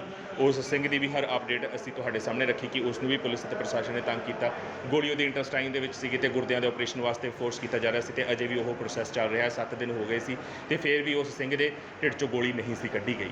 ਇਹ ਵੱਡੇ ਸਵਾਲ ਨੇ ਕਿ ਆਖਿਰ ਇਹ ਵਿਤਕਰਾ ਸਿਰਫ ਤੇ ਸਿਰਫ ਸਿੰਘਾਂ ਦੇ ਨਾਲ, ਸਿੱਖਾਂ ਦੇ ਨਾਲ ਕਿਉਂ ਹੁੰਦਾ ਹੈ। ਸਵਾਲ ਇਹ ਵੀ ਹੈ ਕਿ ਘੱਟ ਗਿਣਤੀਆਂ ਨੂੰ ਕਦੋਂ ਤੱਕ ਇਹ ਸਰਕਾਰਾਂ ਨਿਸ਼ਾਨਾ ਬਣਾਉਣਗੀਆਂ ਤੇ ਜਿਹੜੀਆਂ ਹਿੰਦ ਹਕੂਮਤ ਦੀਆਂ ਉਹ ਸਰਕਾਰਾਂ ਜਿਹੜੇ ਇੱਕ ਦੋ, ਕਿਉਂਕਿ ਹਿੰਦੂ ਸਾਡੇ ਭਰਾ ਨੇ, ਹਿੰਦੂਆਂ ਸਿੱਖਾਂ ਮੁਸਲਮਾਨਾਂ ਦੇ ਵਿੱਚ ਕਦੇ ਵੀ ਕੋਈ ਮਤਭੇਦ ਨਹੀਂ ਰਿਹਾ। ਇੱਕ ਥਾਲੀ ਦੇ ਵਿੱਚ ਖਾਣਾ ਉਹ ਬਹੁਤ ਚੰਗੀ ਤਰ੍ਹਾਂ ਜਾਣਦੇ ਨੇ। ਪਰ ਹਾਂ, ਕੁਝ 1-2% ਉਹ ਕੁਰਸੀਆਂ ਦੇ ਭੁੱਖੇ ਹੈ ਨੇ ਜੋ ਧਰਮਾਂ ਤੇ ਗੰਦੀ ਰਾਜਨੀਤੀ ਕਰਕੇ ਆਪਣੀਆਂ ਸਿਆਸੀ ਰੋਟੀਆਂ ਸੇਕਦੇ ਨੇ। ਭੱਠੀ ਦੇ ਵਿੱਚ ਲਾਸ਼ਾਂ ਹਿੰਦੂਆਂ ਦੀਆਂ ਹੋਣ, ਸਿੱਖਾਂ ਦੀਆਂ ਹੋਣ, ਬੋਧੀਆਂ ਦੀਆਂ ਹੋਣ, ਜੈਨੀਆਂ ਦੀਆਂ ਹੋਣ, ਉਹਨਾਂ ਨੂੰ ਕੋਈ ਫਰਕ ਨਹੀਂ ਪੈਂਦਾ। ਉਹਨਾਂ ਦੀ ਭੱਠੀ ਰੜਦੀ ਹੋਣੀ ਚਾਹੀਦੀ ਹੈ, ਉੱਤੇ ਰੋਟੀਆਂ ਉਹਨਾਂ ਦੀਆਂ ਸਿੱਕਦੀਆਂ ਹੋਣੀਆਂ ਚਾਹੀਦੀਆਂ, ਉਹਨਾਂ ਦੀਆਂ ਕੁਰਸੀਆਂ ਸੇਫ ਹੋਣੀਆਂ ਚਾਹੀਦੀਆਂ ਨੇ। ਇਹ ਉਹਨਾਂ ਵਾਸਤੇ ਜ਼ਰੂਰੀ ਹੈ। ਇਸ ਲਈ ਉਹ ਜਿਹੜੇ 1 ਜਾਂ 2% ਹੈ ਨੇ ਜਿਹੜੇ ਸੋਚਦੇ ਆ ਕਿ 2025 ਦੇ ਵਿੱਚ ਪੂਰੇ ਭਾਰਤ ਨੂੰ ਉਹ ਹਿੰਦੂ ਰਾਸ਼ਟਰ ਵਿੱਚ ਤਬਦੀਲ ਕਰ ਦੇਣਗੇ, ਜਿਹਦੇ ਕਰਕੇ ਸੌਹਾਂ ਵੀ ਚੱਕੀਆਂ ਜਾ ਰਹੀਆਂ ਨੇ। ਵੀਡੀਓ ਸਾਡੇ ਚੈਨਲ ਦੇ ਉੱਤੇ ਪਈਆਂ ਹੋਈਆਂ ਨੇ। ਗੰਗਾ ਘਾਟ ਦੇ ਉੱਤੇ ਜਾ ਕੇ, ਹਰ ਕੀ ਪੌੜੀ ਤੇ ਜਾ ਕੇ ਸੌਹਾਂ ਖਾਧੀਆਂ ਜਾਂਦੀਆਂ ਨੇ ਕਿ 20 ਲੱਖ ਮੁਸਲਮਾਨਾਂ ਦਾ ਵੀ ਅਗਰ ਸਾਨੂੰ ਘਾਣ ਕਰਨਾ ਪਿਆ ਤੇ ਅਸੀਂ ਘਾਣ ਕਰਾਂਗੇ, ਪਰ ਹਿੰਦੂ ਰਾਸ਼ਟਰ ਬਣਾ ਕੇ ਛੱਡਾਂਗੇ। ਸਾਨੂੰ ਖੂਨ ਦੇਣਾ ਪਵੇ, ਖੂਨ ਲੈਣਾ ਪਵੇ, ਪਰ ਅਸੀਂ ਹਿੰਦੂ ਰਾਸ਼ਟਰ ਪੂਰੇ ਭਾਰਤ ਨੂੰ ਬਣਾ ਕੇ ਛੱਡਾਂਗੇ। ਉਹਨਾਂ ਨੂੰ ਇੱਕ ਹਿਦਾਇਤ ਜ਼ਰੂਰ ਹੈ, ਇਹ ਯਾਦ ਰੱਖਣਾ ਕਿ ਸਿੱਖ ਕੌਮ ਅਜੇ ਜਿਉਂਦੀ ਹੈ ਤੇ ਮਨੁੱਖਤਾ ਦੇ ਭਲੇ ਵਾਸਤੇ ਇਸ ਕੌਮ ਨੇ ਆਪਣੇ ਸੀਸ ਦਿੱਤੇ ਵੀ ਨੇ ਤੇ ਲੈਣਾ ਵੀ ਜਾਣਦੀ ਹੈ। ਤੇ ਜੇਕਰ ਇਸ ਗੁਰੂਆਂ ਪੀਰਾਂ ਦੀ ਧਰਤੀ ਨੂੰ ਜਾਂ ਭਾਰਤ ਨੂੰ ਤੁਸੀਂ ਹਿੰਦੂ ਰਾਸ਼ਟਰ ਦਾ ਠੱਪਾ ਲਾ ਕੇ ਭਗਵੇਂ ਰੰਗ 'ਚ ਰੰਗਣ ਦੀ ਕੋਸ਼ਿਸ਼ ਕਰੋਗੇ ਤਾਂ ਫਿਰ ਸਭ ਤੋਂ ਪਹਿਲਾਂ ਸਿੱਖ ਹੀ ਅੱਗੇ ਹੋਣਗੇ ਤੁਹਾਡਾ ਸਿਰ ਨੀਵਾਂ ਕਰਨ ਵਾਸਤੇ, ਤੁਹਾਨੂੰ ਗੋਡਿਆਂ 'ਤੇ ਲਿਆ ਕੇ ਨੱਕੋਂ ਲਕੀਰਾਂ ਕਢਾਉਣ ਵਾਸਤੇ। ਇਹ ਚੀਜ਼ ਯਾਦ ਰੱਖਿਓ, ਕਿਉਂਕਿ ਇਹ ਕਲਗੀਧਰ ਦੀ ਕੌਮ ਹੈ। ਕਿਸੇ ਉੱਤੇ ਵੀ ਅਤਿਆਚਾਰ ਹੁੰਦਾ ਨਹੀਂ ਦੇਖਣਗੇ, ਚਾਹੇ ਉਹ ਸਾਡੇ ਆਪਣੇ ਹਿੰਦੂ ਭਰਾ ਹੋਣ, ਮੁਸਲਮਾਨ ਹੋਣ, ਬੋਧੀ ਹੋਣ, ਜੈਨੀ ਹੋਣ। ਅਸੀਂ ਸਰਬੱਤ ਦਾ ਭਲਾ ਮੰਗਦੇ ਸੀ, ਮੰਗਦੇ ਹਾਂ, ਮੰਗਦੇ ਰਹਾਂਗੇ। ਤੇ ਜੇਕਰ ਕੋਈ ਚੜ੍ਹ ਕੇ ਆਏਗਾ ਤਾਂ ਫਿਰ ਉਹਨੂੰ ਤੇਗ ਪ੍ਰਵਾਨ ਹੋਏਗੀ, ਤੇ ਜੇਕਰ ਕੋਈ ਨਿਮਰਤਾ ਨਾਲ ਆਏਗਾ ਤਾਂ ਉਹਨੂੰ ਦੇਗ ਪ੍ਰਵਾਨ ਹੋਏਗੀ। ਇੰਨੀਆਂ ਕੀ ਬੇਨਤੀਆਂ ਪ੍ਰਵਾਨ ਕਰਨਾ। ਬਣੇ ਰਹੋ ਗੁਰਬਾਣੀ ਅਖੰਡ ਬਾਣੀ ਦੇ ਨਾਲ। ਦਿਓ ਇਜਾਜ਼ਤ। ਵਾਹਿਗੁਰੂ ਜੀ ਕਾ ਖਾਲਸਾ, ਵਾਹਿਗੁਰੂ ਜੀ ਕੀ ਫਤਿਹ।